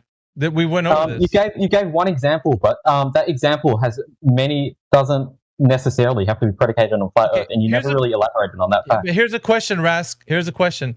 I told you it stunts critical thinking, and you didn't ask me anything further. And I said, please elaborate. If there's any more questions you have, ask them. And you said no. And I'm giving it, and I'm elaborating. It's just come back to me now. You are. Okay. And I thought you gave me an invitation to do so, but I did. But the thing is, it's got to be formed in a way that we can answer you directly and not state as a vague claim on our part. So if you're asking something specifically, you can't answer me what the specific implications are. Is what you're telling me. Well, I told you specifically. First of all, it was no, you didn't. Yes, I did. You can put it. You can put it in the live stream voice channel where you want, because you told us to put all our information into there, so you can put your information into there too. Right, we're talking about it should work both ways, shouldn't it? Yeah, I know, but when he's saying though, right now, supports the idea that no one's ever going to look into this because you guys think you have us under the microscope. We have you guys under the microscope. Everybody who thinks that the Earth is a globe is lambasted with ideas that the Earth is a globe by everyday reality, right? You turn on the news, globe is that, globe this. You got globe, globe, globe everywhere. The term itself is in our vernacular. So all you have is saying that like robots. You don't have any critical thinking. I'm telling you, it's the thing that's stunting your mind. And you then are turning around and saying, oh, but give me something else. That is the single most important thing for you to figure things out, is your critical thinking skills. If you lack that, you will not be able to understand shit. And this is the most important part. And so Rask is asking for, yeah. Critical thinking. What else? Dude, you're not answering my question. I'm like, that is the answer. Critical thinking is the way you are able to rationalize and understand certain topics that we discuss in here, because if you can't engage with that, then you're at a loss. Like everything we tell you, doesn't matter what it is, you're going to come up bankrupt every single time. Well, that's not the answer. And you're like, yeah, because you're not listening and engaging with critical thinking. It's very obvious. That's why I'm stressing it right now. You think that I'm not answering the question. It's directly answering the reason why you can't perceive what we're saying. Very obvious. I'm sorry. I can't. I'm sorry. Yeah, you can't comprehend the answer, or you just don't like it. The implications, right, does not necessarily have to be. Sure, there are other facets where the powers at be could interrogate our critical thinking. I just don't understand why specifically. That's motive, though. That's motive. That's not just you ask. And I asked you at the very beginning of this, are you talking about motive? You're like, no. I want to know the ideology of why it would be like stopping us from. And I gave it to you. It's semantics. If you want ideology. If you want to know semantics, motive, dude. You guys are just saying fucking random words you don't understand. Semantics. Hey man, it's not semantics, dude. Hey man, calm down. Jesus, all right, calm down. Well, just repeating yourself does not make you right. I feel like the things have been very unconstructive. I don't care how you feel either. Who cares, dude? Hey, buddy, calm down. We're having a conversation. This guy. No, we aren't having a conversation. We're talking, and you're talking right past us because you're not actually listening to the answers. Mm-hmm. Or you don't like the answers first. So, I want to address Kieran. Said that because we talk about you say it isn't a politics server, yet you bring up the Antarctic Treaty. Were we talking about the politics of the Antarctic Treaty? Yes, we're talking about Were we talking about the politics of the Antarctic Treaty? Yes, we were. Dude, shut the fuck up, Raskin. Were we talking about the politics of the Antarctic Treaty? Yes, we were. Okay, what do we talk about the politics of it? What exactly did we say? And stated what? Yeah, what did we talk about the politics of the Antarctic Treaty as a policy? Okay, let me explain. Yeah, go ahead. So he sent the legislation of the Antarctic Treaty, which was made throughout the senates of the various nations. They collaboratively came together and said, "Hey, we need to stop people flying here. Yeah. Environmental reasons. Yeah, also." If plane crashes, there's nowhere for them to safely get help. There's nowhere for them to refuel, blah, blah, blah. They discuss this, lawmakers, politicians in a Senate. They make the bills of the bills that are passed worldwide, the anti-terrorism bills, the anti-fishing bills, the anti-hunting bills. It's all to do with politics, and he sent that link. Which highlights that has nothing to do with what we're talking about. The politics of how the treaty was passed is irrelevant, has nothing to do with what we're talking about. We're talking about its mere existence restricts travel. Yes or no? Pardon? Sorry, I couldn't hear you. Because the mere existence of the treaty restricts travel. Why, what the policy idea was of why it was created is irrelevant to the fact that it exists. I think it is relevant because there's meaning behind why it was created. And if you can't identify, it's not a part of our argument, though. It's not our argument. It's your fucking idea in your head. It's not what we're saying. We didn't say the politics of the Antarctic Treaty. We don't care what the politics are. We only care that it exists. Yeah, if you real quick. So it's not a hypocritical argument. You two think you're clever. You're not. We've done this thousands of times. Thousands. You guys are both newbies. I'm not saying I'm clever. I'm just trying to have a conversation, and you're being. So real quick. No, you're trying to create a narrative like the other guy. Okay, you're trying to talk about flat earthers instead of flat earth. Want to know what we're not talking about? We're not talking about evidence, are we? We're not talking about objective empirical evidence of the figure of the earth, are we? Let me We're just talking about psychosocial bullshit, bro. Yeah, real quick before anybody else answers, I posted a link to my Rumble chat, so if you guys want to go there, go ahead and drop a follow there, and you'll see that when I go live, all these conversations will be recorded also, so you can look back and see what you guys were talking about. Nice, yeah. So I'm gonna just ask you a really simple question. If all the government officials on Earth signed confessions, we're lying about the shape of the Earth, would that prove the shape of the Earth? Oh, sorry, could you repeat that? I was checking out Mumbles. Live. Pretty cool. Yeah, so I'm going to ask you the same question again. Okay. Yep. If all the government officials, right, they signed confessions, all the NASA officials signed confessions, all the space agencies, they signed confessions, we lied, the Earth is flat. Would that prove that the Earth is flat? You're asking, you just said that we shouldn't be asking these hypothetical questions.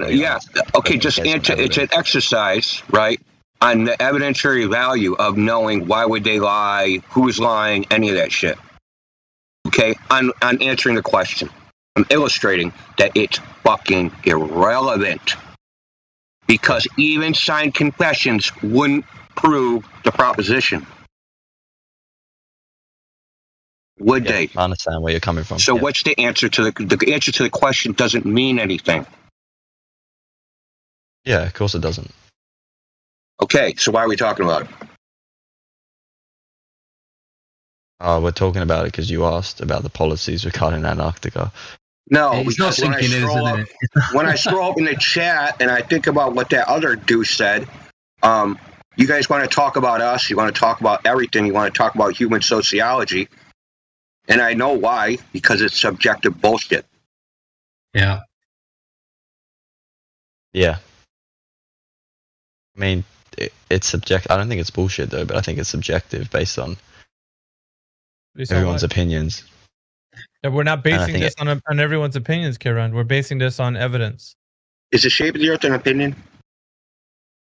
Well, it's a combination of evidence which someone is led to believe. No, but what it actually is. I think it is outside of human ideas. Does it actually have an objective form? There's no. Well, outside of human consciousness, are we talking about psychology again? Are we? No, dude. Now, there's ideas about what the figure of the Earth is, right? And they're all flawed, obviously, because no one has perfect knowledge. So outside of those ideas, does it have something? Does it exist in some form, objectively? Well, not to us, no, but it does exist, yes. Oh, that's a bold statement. So it's not subjective. Not to us, but it does exist. How do you deal with that, Kieran? Well, who's us? We don't know. We don't know. No, but you said not to us, not to us as in humans, but it does exist in reality. What do you mean? I mean, it could. There's a theoretical aspect to it. So it could. It changed from it. Yeah, but it changed from something objective to subjective. You said it was. Now it could. So you see how that just changed? Yeah, I understand your statement. Right. So I'm actually getting you to think. We're engaging with your critical thinking skills here. Yeah. And if you're able to do that, I'm enjoying having this conversation with someone who's actually calm, not yelling and swearing. I appreciate it. Well, all right, but here's the thing though, man. Like a lot of this gets lost within the fact that you guys think that you're examining us and what we think. We're actually, it's in reverse. We're examining why you are still thinking the way you think. Because of the fact when you come in here, it's blatantly obvious to us that there's no investigation taken upon this information. It's just like, all right, tell me what you think. I'm going to sit back on this comfy chair and convince me why the Earth is flat, like some ridiculous king. Like we don't owe you anything. What we do, what we are going to do is we're going to challenge you to think differently. And whether you take that challenge up or not, that is up to you. I said this already once, but yeah. Let me ask you this, Kieran. Can you actually form a logical statement that supports the globe? You mean based on evidence? No, based upon evidence. Yeah, that would be in the logical statement, but you need a logical statement in which to put the evidence within so you can reach a conclusion. Well, I personally haven't done tests on the Earth to prove it's being round, so I can't know. But let's assume there's evidence and it exists, and we all have the same evidence, which we do. We all have the same evidence. The thing is, that evidence has to be interpreted by a human being to draw a conclusion. That's why we have things like logic, right? So, yeah, exactly. Can you use logic to construct a statement from the evidence that supports the Earth as a globe? Well, the evidence from we talked about this before, Mayhem. That I'm going to butcher his pronunciation of the name. I think it was Ulag Beg. Ulag. Thank you. Yeah, people Ulag like him Beg. who determines that Earth is on an axis. I guess I'm not going to get an answer. Okay. Yeah. So it's really simple, right? Do you know what a logical statement is? There's two premises and a conclusion. Yep. Yeah. So can you construct a logical statement in which the conclusion, therefore, the Earth is a globe, from two premises, and those premises can contain evidence? Yeah, as the Blue Jumper said, someone I never met figured it out. That's a good point to say. Yeah, I know, but it's not answer like Kieran. Either you can answer the question that's been given to you. Well, no, I can't. He can't, and nobody else can. Yeah, that's what we want to hear can. you say. Yeah, we want to hear you. That's an admittance to like why this isn't possible. Not only that you can't, it's not even possible to do so. So you can't. And you know why? In a logical statement. Yeah, I'm actually building off what you said, Miggy. Is that we want you to come here and critically think, right? Part of critical thinking is logic. That's what the purpose of logic is. That's what critical thinking means. And if the globe, and if you've never realized before that you can't even construct a logical statement that supports the globe, then you haven't been critically thinking up until this point. Right. Yeah. That does support what I've been saying this whole morning to you guys, Kieran. Yeah, of course. Well, I'm in Australia, so evening. Well, yeah, that's fine. But I'm saying your buddy TeDdy came in here spouting off the N-word, and I don't want to let you guys slip through the cracks. I don't. I care about every person critically. So I care about every person critically thinking about the topic. So whether or not you guys assume to be trolls or take a position of just like ignorance, I don't care. You have to have a shot. I mean, we've least had a pretty logical. Do you think I'm a troll based on the? No. I'm saying so far it's actually been productive, but we've had a bit of resistance from your group. Of course, I still believe in Santa. Yeah. So it irritates me when a globe earther says the word logic because they have no idea. When they say logic in the globe, it blows my mind. It's just like a buzzword they're saying. They're trying to give it artificial support by using the word logic, like there's some logic behind it. There's no logic behind it. You can't even get to every single statement supporting the globe contains the logical fallacy of affirming the consequent. Every single one. Yeah. That's right. So my friend Okay, so that means if every single statement contains a logical fallacy, then that means your claim the Earth is a globe is irrational by definition. Irrational. What'd you say? Because rationality and logic are synonymous. So if you're being illogical, you are being irrational. You said something about your friend? Yeah, he just wanted to speak. Shabzz. Ooh. Shabzz can speak? I am muted. He doesn't have a role. Oh, he definitely did. He come back? Oh, he might have come back. I'll give him the 1-2. Hey guys. Sorry about that. Oh, yeah. Shabzz, did you want to ask something? Yeah. So I was wondering. So why do you think that the motivation, like the government's, let's say, motivation to lie about Earth not being the beginning, right? Yeah, the motivation would be right. So I think I was answering this prior to you entering the chat. I'm going to answer you directly, right? So it's control the population. So the information that's given right now, the agenda is that the Earth is a globe, correct? Most academia actually teaches this, so you understand.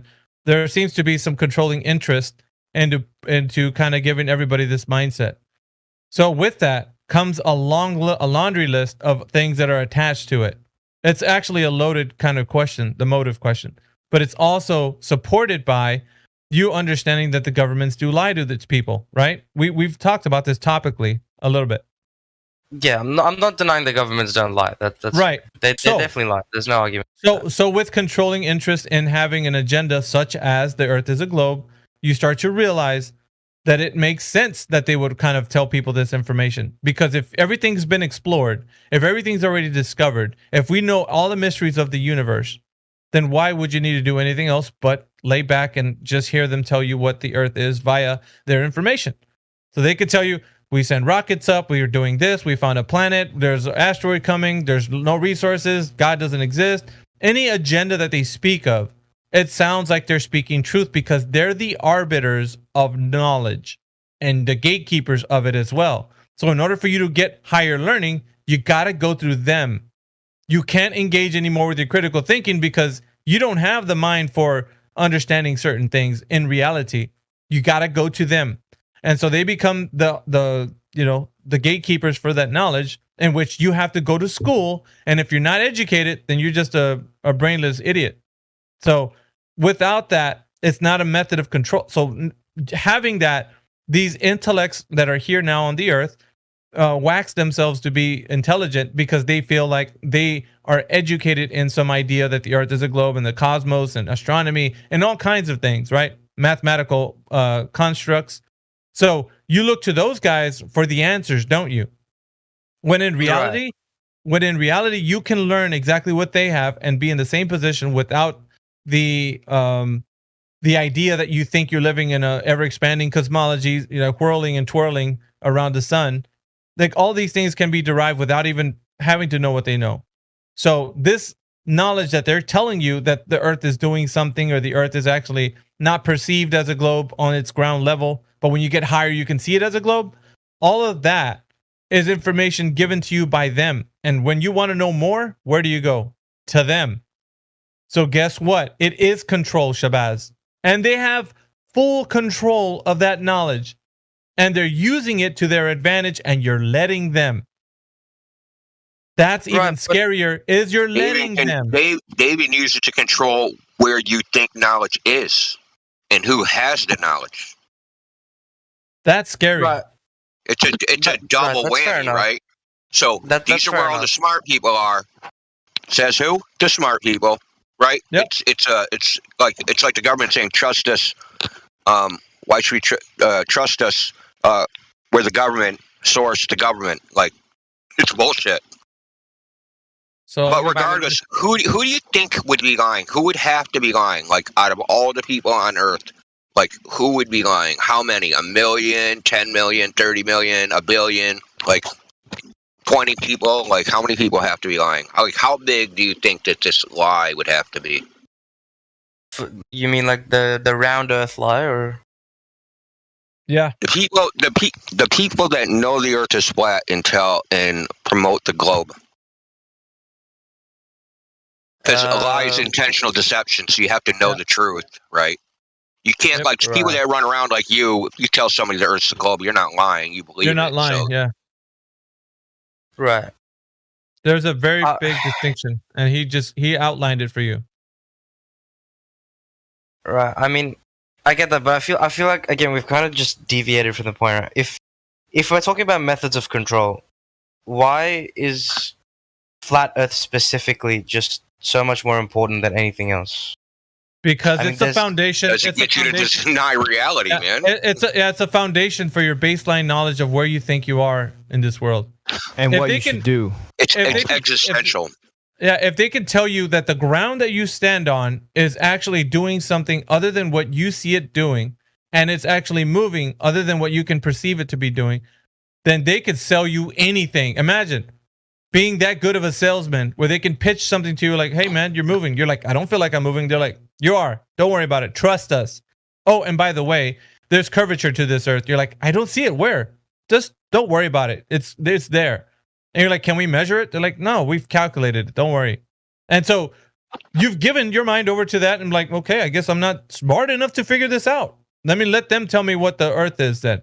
And you just allow yourself to be taken advantage of on the daily without stopping to think, wait, did I look into this? Did I check this out? Did I verify this? No. I'll just believe him. You think that's fair? But again, I would disagree with that because I don't think... How? I mean, me personally, right? And I think this would apply to most people. I didn't check it out, not because I didn't think I was smart enough, but because it just doesn't make a difference. I can go about my day without having to wonder whether or not the Earth... It makes a difference because they are controlling your mind. When you are indifferent, Shabzz, when you're indifferent about it, they've already done their job. They're kind of dusting their hands off, like, "Oh, good job, guys." Dude, you don't believe what you're saying. We got Shabzz to be indifferent about the topic. Wonderful. Now you're not going to look at it on the base knowledge of like, why does it matter? Bullshit, Look, dude. It does matter to you because you're here right now. Exactly. That's exactly. He doesn't believe what he's actually saying. Okay. I mean, if you were not curious, then why are you here? Yeah, if you're not curious, you'd be playing Minecraft. Listen, Shabzz. If it didn't matter, you wouldn't be here. You're going to go somewhere to waste your time intentionally?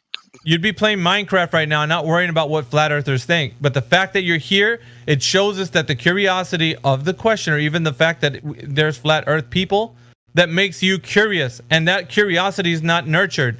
It's kind of discarded. Like the way you want to do right now, your mind is like, dude, we need to bust out of here, man. This is getting nuts. So when you stay here, it shows interest in the topic. It shows that you don't want to leave. Even if we sound like you sound a little bit like a resistance is coming, doesn't matter. You're still curious. You want to know, right? So that curiosity part should be nurtured. It shouldn't be discarded, which hopefully you actually take this when I'm saying into consideration. I want to Look, bring. I mean, I'm curious about. I am. It's true. I am curious about the way you think and the way you perceive this topic. But the way we think, and how's that? Because I think differently to you, so naturally the way you think intrigues me. How do you think, and how does the way we think different? Because well, we clearly have differing opinions. I don't get how that's a question. It's not an opinion. It's not an opinion, It's a man. fact. It's a fact. See, but again, we agree. Have you ever observed the Earth as a globe? Shabzz, it's not an agree to disagree position, my friend. It's not agree to disagree. It's either right or wrong. We in here are right or we're wrong. So what we're asking you right now, I think you're wrong. That's I keep saying. Okay, that's fine. Okay, you say we're wrong. Prove us wrong then. Prove us wrong. Can you do that? Well, look, we've already tried. Like I've already. No. You can't get away from it now. You can't get away from it now because if you think we're wrong, prove it that we're wrong. Don't just say we're wrong. Prove it. If you don't have evidence, if you don't have evidence, Shabzz, we're gonna dismiss your case of you saying that we're wrong. We're gonna dismiss it. It's gonna be like outright. That's just because you don't want to hear me out there. I want you to prove us. If we're wrong, prove us wrong. That's what I'm asking for. Prove us wrong. But it's impossible to prove you because you don't agree to logic. It's impossible? Agree to logic? What are you talking about? We're the ones telling you about. We're the ones telling you about using logic. Yeah, what logic is that? What logic don't we agree with? Well, it's just science. Spell it out for us. No. Science isn't logic. There's also been visual proof that the Earth is round, but that still doesn't stop. You're gish galloping right now. You're gish galloping. Such as? You're what visual proof? Visual proof, images. Such as? Images are visual proof. In this day and age, images are visual proof. That's craziness, man. We got to go back. We can't gish gallop to every single question you're going to fire here. You said science. Now, I want you to tell us because we're wrong, right? Tell us what science is, Shabzz. I'm going to mute you now. I will continue to start muting you because you keep gish galloping. Stop with everything that I'm asking you to. I'm moderating the conversation, Shabzz. Tell me what you think science is because you said we don't believe in science. That's something. What do you mean? What do I think science is? What is science?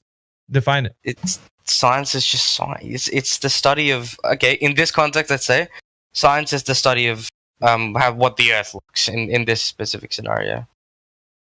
As what the Earth looks? Is that what you said? I'm saying in this specific context, science is applied to determine how Earth looks. That's a category error. No.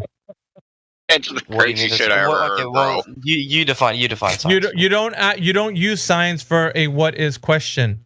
Use science for a how why question. What is the cause of the effect? And manipulating independent variable to find out what's causing that effect. You have to go through a hypothesis test. You didn't even know that, Shabzz. What? And you don't what? You sound science is the scientific method, which is based upon experiment. Yeah. On the physical That's and natural you're defining world. experimentation. You're not defining science. What do you mean by that? You're saying that science. Listen, when you think about how it applies to the Earth, how are you going to apply science to the Earth, Shabzz? Go ahead, apply it to the Earth.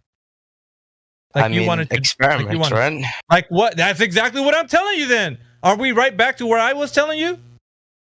No, I get it. Yeah. Exactly. You get it now. Well, so you know what we were talking about earlier? Hang on, Shabzz. Hang on. Now that you get it, you were incorrect, were you not? So I was right, you were wrong. Remember, it's always about right and wrong here. We're not going off of I agree to disagree. I'm not getting a conclusion on that at all, but sure. Okay, the conclusion is you were wrong, and to say that we were wrong. That's conclusion. Just closed-minded. My conclusion it's not closed-minded. No, it's not closed-minded. I just proved it to you right now. You're objectively wrong, Shabzz. I just proved it to you. Right now. How? You're hitting a cognitive dissonance. Because you said science is an experiment. What? Right? Is it no? What? You said science is an experiment, right? Yes or no? Science defined doesn't mean experiment. Yeah, it's the systematic, the study of the natural world and the things in it. Sure. By systematic experimentation. You just agreed with him. Cause and effect relationships. Do you hear yourself, Shabzz? You just agreed with him, where previously you were denying it. Okay, so what experiments would you use to prove this? All right, stop 1 second. You can't. It's a category error. Yeah, first of all, it's category error, but first you have to acknowledge when you were wrong and admit it. It's a confession of you trying to argue a point where you say that we're wrong. and we're not wrong, we're right. And you need to admit that, because you think that just by agreeing with something is also not saying that you were wrong, but you were wrong and you were corrected. Now that you know we were right. Is this correct? Sure. Okay, let's move forward then. What is your next question about experiments? No, I think I'm good. Well, if you have any more questions about it, like, you need to know in our discussion. But we're not going to leave you empty-handed. We want you to absolutely know where you stand. And you have to be able to question, Shabzz. That's the whole thing. Be curious. No one's ever challenged you this way. And so being challenged is being challenged is not something wrong. It's it's just a process. If NASA showed you video of Jesus walking on water, would you suddenly become religious? I mean, I already am religious, but yeah. What? You would. If NASA showed you pictures of Jesus walking on water, you'd just be like, I'm a Christian now. If they could be authenticated. Oh, they could be. By whom? Themselves? Exactly. They can't be authenticated, though. That's the question you're asking is so can NASA's images be authenticated? No, because we can't go back in time. Back in time? What do you mean back in time? To get videos of Jesus walking, you would have to go back in time. No. Listen. He came back, dude, and he's at Lake Titicaca walking on water, and NASA got a picture of him. Would you believe that? The question was, what type of rigor would you actually put to the idea that was actually the case? What type of rigor would you then put to it? And you said it correctly. Well, I'd have to investigate by testing it. And so you said that to him. In the same instance, you should be saying that to the globe. When they show you these images from NASA, you should be using that same type of rigor you just told Indio. You're using that same mindset against what you're telling us to do, but at the same time, you should be doing it yourself. Do you see what's happening? You're starting to see our point. Right. Because you consider space as something that's like, oh, that's a foregone conclusion. That's just normal. But, in reality, the idea of outer space and things floating around in it is an extraordinary claim. And I can tell you why. And I'll tell you why it's an extraordinary claim. In the average human experience, in everybody's human experience, when they let go of something, typically it falls to the ground, right? Mm-hmm. Yeah, relative density, sure. In the video on the so-called International Space Station and all the other space stations, when they drop something, does it fall to the ground? Sorry, can you repeat that? There's chickens in the microphone. On the International Space Station, when they drop something, does it fall down? You mean when they're inside the station? Yeah, when they let something go, does it fall to the ground? No, it floats. Okay, so when someone says, I go to a place where you drop something and it just floats, is that an extraordinary claim? Not when you think about gravitational the effect of gravity. So you can make up a story in your head, a magical story that somehow that's not extraordinary anymore? Well, it's normal once you think. See, again, It's not normal. It's an extraordinary claim. Okay, there's more extraordinary claims. They say they look out a window, right, and they see curving water. Is that an extraordinary claim? Have you ever seen curving water? An extraordinary claim means it's out of the ordinary, right? So, curving water, out of the ordinary. Letting something go, having it float, that's out of the ordinary. By default, they're making an extraordinary claim. Well, extraordinary claims require extraordinary evidence, just like Jesus Christ walking on water. All right, they just don't get the benefit of the doubt because I'm NASA. All right, so the evidence. I don't get the water thing. So, I'll tell you right now. Curving water, you don't understand that? So basically, it's like when you see these Shabzz. It's like when you see these images from NASA, right? You got the ISS images, like it shows you the curving Earth. You know that? Yeah. Okay, so the curving Earth, you see the oceans look like they're curving, right? On those images, yes or no? Right. So the water's curving, essentially, right? Sure. Okay. Are you with me so far, or am I losing you in what I just said? No, I'm with you for now, yeah. Okay. So if that is the case, and they're showing us curving water from space, then we could translate that down to the Earth where you and I are and see what is the measurement for this curving water. Because it's curving at a specific rate. Is this true? If we're seeing these images, wouldn't it be true? Not on all. It depends because Not you on have the all. moon. It creates tides. So we're seeing no. I'm not talking about that. Stay with me, okay? Please stay with me. We're talking about the images from NASA, and we're looking at the oceans like they're curving, right? Stay with me. Don't get lost in any other idea. So if we're going to translate that to the Earth, and we're going to be on the Earth doing a test, do you think that we'd be able to find out that curve exists on the Earth from the vantage point of being down on the ground? No, from the ground you wouldn't be able to tell. Okay, all right. So you're telling me now, check this out. I want you to think about what you just said, that everybody who's determined that the Earth is a globe by being on the ground is wrong by what you just said. From simple eyesight, yeah, I would think so. From math. No, I would disagree because math can. Oh, now you're disagreeing. So you're going back to now it is curving with math. Okay. Now you agree that it's curving with math, right? Is that what you said? I want to hold you to everything you say. You say it's I thought you didn't like math. No, I'm asking you a question. This is you. This is what you're saying. Yeah. You're telling us that we can know that the Earth is curving by math, right? Yeah. Okay, yeah. Yeah, you can. What math can we find out how much the Earth is curving? Is it not just distance dropped? Do you know or no? Because you're making claims right now. I'm gonna test you to see if you can verify your claims. What math can we use to see if the Earth is curving? Like the way NASA pictures are telling us from curving water. Don't know how to explain. Me personally, I don't know the math. You personally don't know the math, but you think math exists to support the claim that the Earth is curving. Well, do you know? Is this true? Hang on, Teddy. Do you know the math? I'm just no. It's not. That's a burden. Hold on, Teddy. That's a burden of proof reversal. I'm asking him the question. He hasn't given me the answer directly. He's now asking me to provide evidence for a claim. But I have given you an answer. I already told you I don't know. Shabzz, that's not my. You don't know. Okay. Yeah, I told you I don't know the math. Right. You don't know, and then you made a prediction about what the math says. Do you understand what you're doing? Yeah, you don't know is the true answer. No, listen. Hang on a second. We do, but that's irrelevant. I'm gonna have to stop you. Sorry about this, Shabzz. I'm gonna have to stop you.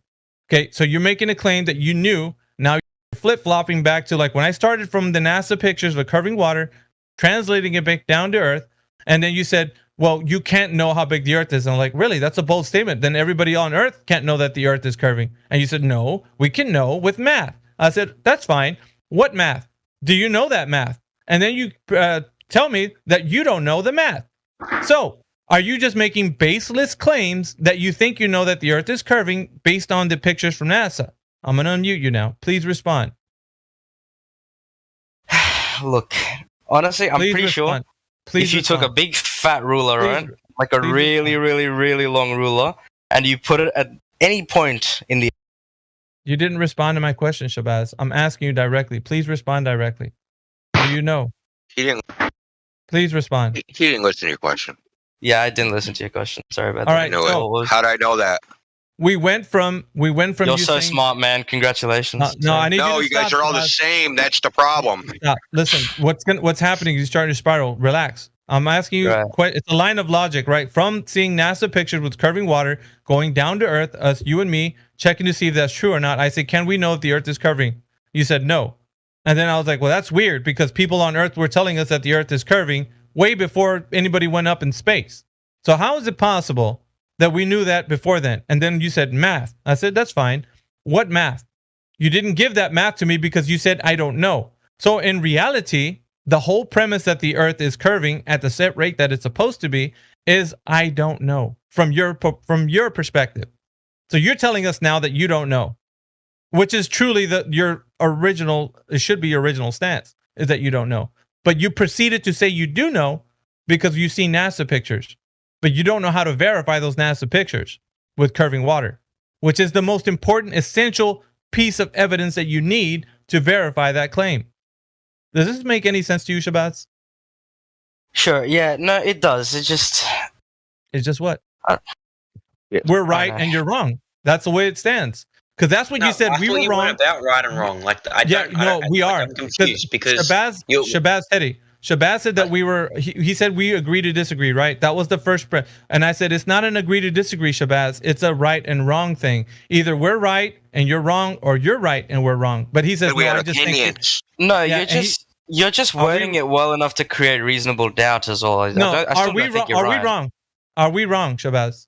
I don't think anyone's wrong. So based upon your ignorance, you don't think we're right. Congratulations, you played yourself. You can say it's ignorance, but you have... It is ignorance. You admitted it. You admitted I don't know, Shabazz. To everybody in here and everybody listening. It's your ignorance. You don't know the answers to your own questions. You just decided I'm not even going to question it. I'll just go wrong like an NPC. And that's true. You don't know. But that's exactly where they want you. Sound like an NPC. Listen, why are you getting frustrated, Shabazz? Because here's the part where you can actually experience some growth in your critical thinking. You can actually admit to yourself that you were wrong and they are wrong, the ones showing you this information, and then you can now explore what then is the truth. Instead of it being that you're right and we're wrong. You could say, well, I could be wrong, right? At least that much. No, I mean, I could be wrong about a lot of stuff. That's not something I'm denying. Even this. Look, honestly, I feel like this one's a pretty cut and dry one.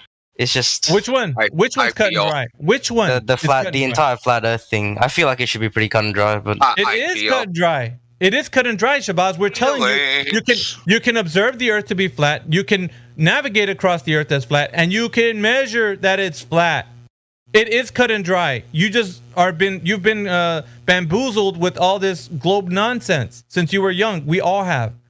We don't have anybody to stop and tell us. Have you checked to see if the Earth is a globe like they're telling you? Nobody's ever told us that. But we are. We are telling you that. So there are people that are quote unquote whistleblowing. It's us. I'm gonna mute Raskitalian. I don't know why. Rask, why were you muted? Anyway. He was interrupting, but he's not. Oh. You can unmute him. I'm just listening. Anyway, it is cut and dry from where we stand. But you can't see it because you've been indoctrinated to know that it's not flat and stationary. You've been indoctrinated to know that it's a globe and not to question. That's the most important part of it. Not to question. That's it. And what do we say when we question you? Well, I'm not a scientist. And then you defer to those guys. And of course, there goes your mind. You're not going to think about it anymore because you just deferred. And then these idiot people who call themselves scientists, right? We ask them the question. The very same questions we're asking you, and what do you think they tell us? The guys you guys appeal to. That this is their best guess. This is their best guess. That's all we get from these guys. They say the same thing you do. Science doesn't prove anything. How do you know? Weird. So you're telling me a scientist has actually told you? Yes. And I'm meant to just take that at face value? Oh, no, it's recorded. Recorded. I have them on my channel. I'll listen to the recording. I have them on my channel. They've been on this channel. They've been cosmologists, astrophysicists, PhDs. They come in here. Island surveyors, satellite engineers, satellite engineers. It doesn't matter who. No one knows the answers to these questions, let alone some young person on the internet. They all think somebody else has it. Yep. Wait, I have a question. How do you think Starlink works? Starlink? How do you think it works? That's not our claim. We don't talk about there's a radio receiver that picks up radio waves. Where do you think the radio waves come from? Could come from anywhere. Radio waves don't have a limitation of travel. You just think they do. Well, look, no, they do. They definitely do. No, they don't. Oh my God. They definitely. No. If you think they don't, you're just a fucking idiot. I would be able to speak to you. Okay. So in 1918, when Marconi broadcast from UK to Australia, that didn't happen. You haven't looked into this topic. Do you think a radio wave can travel infinitely? You haven't looked into this topic, Shabzz. You're going to get schooled again, dude. The irony of that statement. Do I think a radio wave can travel infinitely? No, I do not. But Shabzz, you don't know, bro. Like, you need to back down from this question. You're not knowledgeable. I say do the research first, and then come at this argument, because you're going to get like slammed and dunked on, and you don't want that right now. So during World War, you still haven't answered a simple question, which is like the first thing. We have answered you. No, like the initial. What do you mean we haven't answered you? Initial, if a what's your person initial question? goes around Earth, and they have, right? We know that people have been around Earth before. I answered Started you, at a Shabzz. point, ended at a point. I answered that question. I said, Yeah. "How does?" I answered. Remember the question that how I ended? Right? How we did ended you it? answer it? How Listen, did you answer? I said, "How can you determine whether the Earth is a globe or flat from that position?" And you said, "That's right. I wouldn't know." Remember? We can pull up the audio when you said that. This is all being recorded. That's what the question. How we answered that, because I told you, how can you determine whether you're on a globe or whether you're in a flat stationary plane? How can you determine that from a flight path? You cannot from a position of being up in the air. You already. I'm not talking question. about being up in the air. I'm not talking about being up in the air. Well, I'm where just are you saying, at? You should, let's just say in the water. Someone's gone around in the water. That can't still the same. Ferdinand- Shabzz, you cannot determine the geometric shape of the Earth from a travel logistically on Earth. You don't know. You can't. That's not You the don't way need to determine. Well, then how do you know it's a globe or flat? You can determine it if you've gone around. No, I I just feel like finished. that's You, simple. dude, Just it's going in a it's circle, circular. Shabzz. That's Listen, all you're doing is your going in a circle on either conception. Your argument is circular right now, because I just told you cannot determine Like the Earth. You cannot determine what the Earth is by traveling on its surface or in the air. You cannot determine what it is from that. You can say that it definitely is not something by measuring if it's something or not. That's what you can do to determine, not by traveling over it. Because I asked you the question, is it a globe or you're flying on a plane or flat? And you were like, well, it could be either one. There you go. That's your answer. If you can't determine it, that's the answer. Then how can you determine it? Well, it's simple. Measure it. That's it. That's the answer. Not fly over a flight path. I'll go measure. I'll go measure real quick. Yeah. You haven't asked how to do it. We're happy to tell you. Actually? Yes, we're happy to tell you. There's nothing that you're going to leave here without any questions. If you don't ask those questions, you'll never know. Never. How do I measure? It's simple. You do a line of sight test over a distance that can be measured specifically from a body of water, because as you know, when the NASA pictures, the waters are curving, right? So water has no land topography to deal with. So we don't have to deal with the mountains, hills, valleys, and all that kind of stuff. So we don't have indents in the land. So to cause our evaluation of the test to be askew. So we need to do a proper test. It needs to be over water. Now with water, we don't deal with land topography, right? As you know. So with a little bit of swells and waves, we can deal with that. As far as we can see, it gives us a greater line of sight. Does that sound fair so far? Yeah. Okay, with a greater line of sight, we can use something in the water, right? Let's say, first of all, we get a position of like observation. The position of observation should be a fixed point on the beach. And from that fixed point on the beach, we're going to do a line of sight test to as far as we can with things that can demarcate a distance. So something in the water, right, that can show us the distance where we're at on the beach to where that thing is in the water. Then, like, let's say an oil rig, right? And preferably one that's already been done, like the one that we call the Black Swan. Use the position where you're at to where that thing is. You have a known distance, right? So we're going to check the sphericity of the claim of the globe. You need to realize that you need to have this information. What is the radius, diameter, and circumference of the Earth, Shabzz? I believe the radius is 6.6 times 10 to the 7 meters. You're close, yeah. Diameter, you can look it up. Like, I'm not saying, and I'm only telling you this because you can look it up as well, right? It's public knowledge. Right. So with that information, I just want to get to the point here. With that information, you're going to go to the Earth, and like I said, on the beach with the level of elevation, however you are, like 1 foot off the water or whatever, and you're going to shoot across the body of water and see, like I said before, the oil rig. And then from where the oil rig to the observer, we're going to have a known distance. We're going to have that set. And then we're going to know how far the horizon is from the place of where we're making the observation.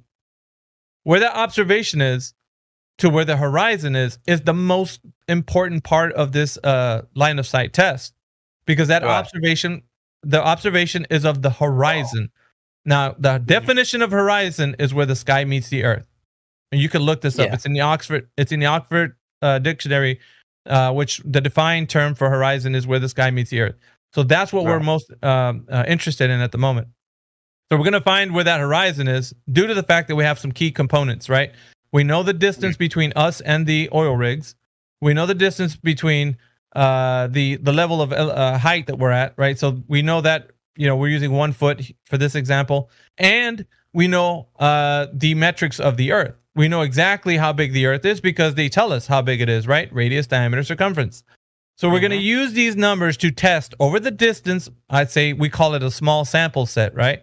It's a small sample of the sphericity claim of the Earth. So from the position that we're at on the beach to like where we see the horizon, we know the distance, at least to the fact that we know the distance between us and the oil rigs, because the oil rigs are going to give a marker for how far away it is. And then we're going to figure out how much curvature there should be between us and the horizon. Once we do, then we can test the claim how much drop rate there should be between us and that horizon, as to say where the curvature of the Earth begins. That would be the leading edge of the sphere, right? The leading edge of the sphere where you can't see beyond because there's a curve there. Well, that's where we would see, or where we would stop to see, where we would stop to see anything else, where boats disappear behind and so on, right? So with that, we're going to be able to determine whether the Earth is curving at the set rate with drop over distance, just like they're telling us, or not. If it's not dropping away from us like they're telling us, then the horizon, where we can't see beyond because that's the curvature of the Earth, is not what they're telling us it is. It is not the leading edge of the sphere. It is, in fact, just an optical phenomenon that we see in the far distance where the sky meets the Earth. Am I losing you here? Or do you want to respond? No. That makes sense. That makes sense. Right. So, therefore, I'm giving you a tool in which you can actually do with any type of optics that you can actually do, like from an elevation height off the ground and shoot across the water and to the distance, right, into the horizon. You're going to figure out something very fundamental, that the Earth is either curving like they say that it is, or it's not. And from that point, it establishes a foundation of you being able to verify the claim that the Earth is curving at the set rate they tell you, or you're going to be able to falsify it and say it's not what they're telling us it is. Right. Either way, you're going to be armed with that information and then be able to confront anyone who tells you that it's curving like a globe. Then you can say, I know now with evidence that the Earth isn't curving like they tell me it is because I've checked. Now that I know it's not a ball. Whatever you think it is, it could be whatever you think, but it's definitely not the ball that you're telling me it is from the metrics that you've given me that are easily searchable by everybody. That's what we've done. That's how we've disproved the Earth is a globe. And there's nothing that no pictures, no rockets, no nothing can bring it back from. Because if it's not curving like they tell us it is not a globe, Shabzz. I don't care how many people kick and scream and tell us it is, it's not. It needs to be verified as a globe by way of measuring it. Yeah, that's fair enough. So wait, I have a question though. So at what point then do things stop being visible? Because shouldn't you theoretically then be able to see everything? No. We're working off a perspective, meaning that everything converges to the eye line. So think about it like this. Optics and your eyeballs and the way they work, right? The way you see the Earth is working off a perspective. So I'll give you an example. Let's look down a long hallway, right? There's images of hallways. I want you to think about this. The walls, the floor, and the ceiling converge to a point in the far distance through your eye line. So as you see something in the far distance, everything looks like it's converging to a point. You can agree with me because you've actually seen the long hallway. There's one actually in live stream voice text for you to look at. Mm-hmm. Do you see that? Everything converges to the eye line. Now, do you know where we're at? Live stream voice text? Yeah, I see it. So the Get Your Problem just posted something at 39 minutes after the hour, and it looks like, and that second image is exactly a good way to think about it, right? The guy that's standing, he looks like he's got a half sphere that he's looking at with his perspective. With perspective, everything converges to the eye line. This is a well-known, established fact. This is not something that we're trying to say that we made up, or this is how your eyes work when they see the world. Because that's how you everything converges to your eye line. Therefore, if we start to see that something's above our head, it looks like it's going down. Not really though, but in our perspective, it does look that way. Okay, so we're building a case for how you see the Earth. So can we see forever? Well, let's look at the hallway example. Could we see forever in the hallway? Why? I would say no. Why? Based on what we've just talked about. Why? Because it all just squeezes in, is that it? Yes, correct. So everything looks like it converges, so there's no way to see forever because your perspective will not allow it. So there's a lot to be figured out as to like how far you can see due to the optics that you're using. So your eyeballs has a resolution limit to how far you can see. Does this make sense? Yeah. Okay. So we can extend that limit a bit farther, but probably only to a certain amount, right? Because we can use optics like binoculars or, any type of other optics that a camera, whatever. It extends the limitation to our eyesight, and we'd be able to see a lot farther than our normal eyesight couldn't see. Yeah. So if I were to use, go on. Okay, so let's say if I was looking from a set distance, like London to New York, let's say, if I was looking from the coast of either continent to the other one, and if I were to use a really good lens, would I be able to see the other other side? No, because understanding optics is that they have their own limitations to their how far they can see. You can't see forever. It only extends the limit, but the limit also reaches its exceeded amount. So you can't overdo like how far optics. This is well understood. Optics can have a certain resolution, and there's a lot to get into, like cameras and lenses and stuff. Plus, there's the clarity of the air itself. Yeah, I was gonna say there's a lot of variables, but just understanding perspective and optics and all of these things, you'll understand that there's a limitation to that due to the fact that we have variables like air conditions, like you have like it being foggy or dusty or whatever particles are floating around, but that's going to cause interference with your view. Also, perspective, like limitations to your view, angle of view, like what your, like how, let's see, the elevation off the ground, because from the certain elevation you can see farther, but as you raise up in elevation, you can see farther even still. So there's a lot of factors to consider, but definitely not curvature. Mm. Yeah, if you look up your local weather, right, it'll have a visibility thing, right? Mm-hmm. Typically 10 miles or something like that. That's based upon air clarity, how clear the air is. It's not based upon globe or anything like that. So we see reflected light.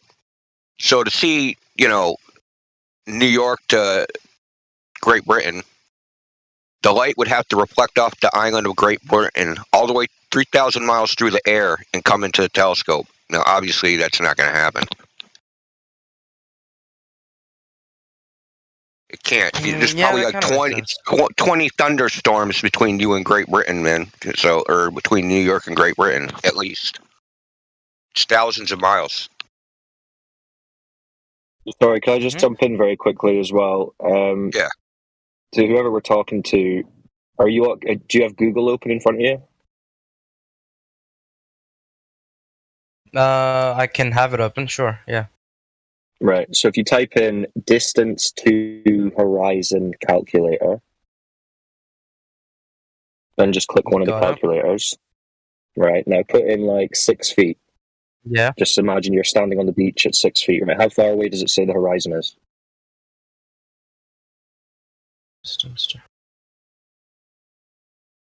6 feet. So my height above average surface level would be 6 feet, or yeah. Alright. It says 8.7 kilometers for 6 feet. 8.744. Okay. Oh, never mind. Well, 4.827. Sorry, converted. Right.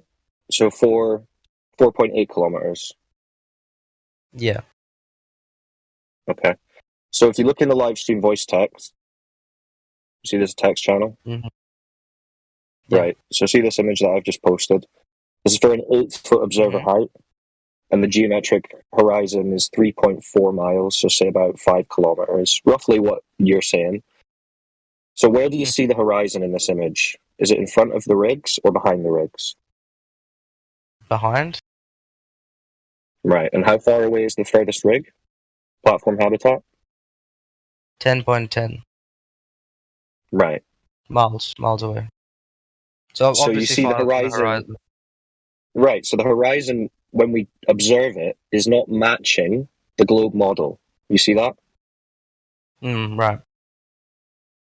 Right. So what does that mean to you? That is inconsistent, yeah.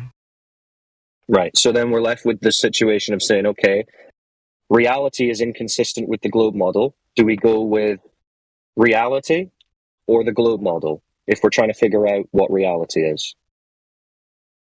Well, reality, yeah. Right. So not the globe model. No, probably not. There you go. Welcome to Flat Earth. Ah, cool. Lovely. Thank you. No worries. All right. Good night. Next. I mean, you can carry on. You should have some questions in your mind now that you're realizing this. But yeah, that's just an easy demonstration to show you that reality does not match the model, and we're just looking at reality here. No, that makes sense. That makes sense. Yeah. So you can do this yourself. I mean, now that you know, right, you can just go to the beach and say, right, check your elevation. Usually, if you're on like an iPhone or whatever, you can go to the Compass app and it'll tell you what your rough elevation is, like 10 meters, 20 meters, whatever it is. Go onto the distance to horizon calculator, put in your observer height, see how far away it says the horizon should be. Check to see if you've got a distance marker in the water, like a boat or a buoy, a lighthouse or something. And you can start checking this for yourself. And what you'll start to see is exactly what we're telling you. It's that it's not matching. So whatever it is, it's not that globe model that they're telling us. Right. Yeah, that makes sense. Oh yeah, Cool. sure. I'll try that. I'll try that. Yeah. Well, carry on Thank if you. you've got questions. I just wanted to add that. Yeah, no, I'm alright. I think I'm done. Thanks, though. Tags! What is your profession?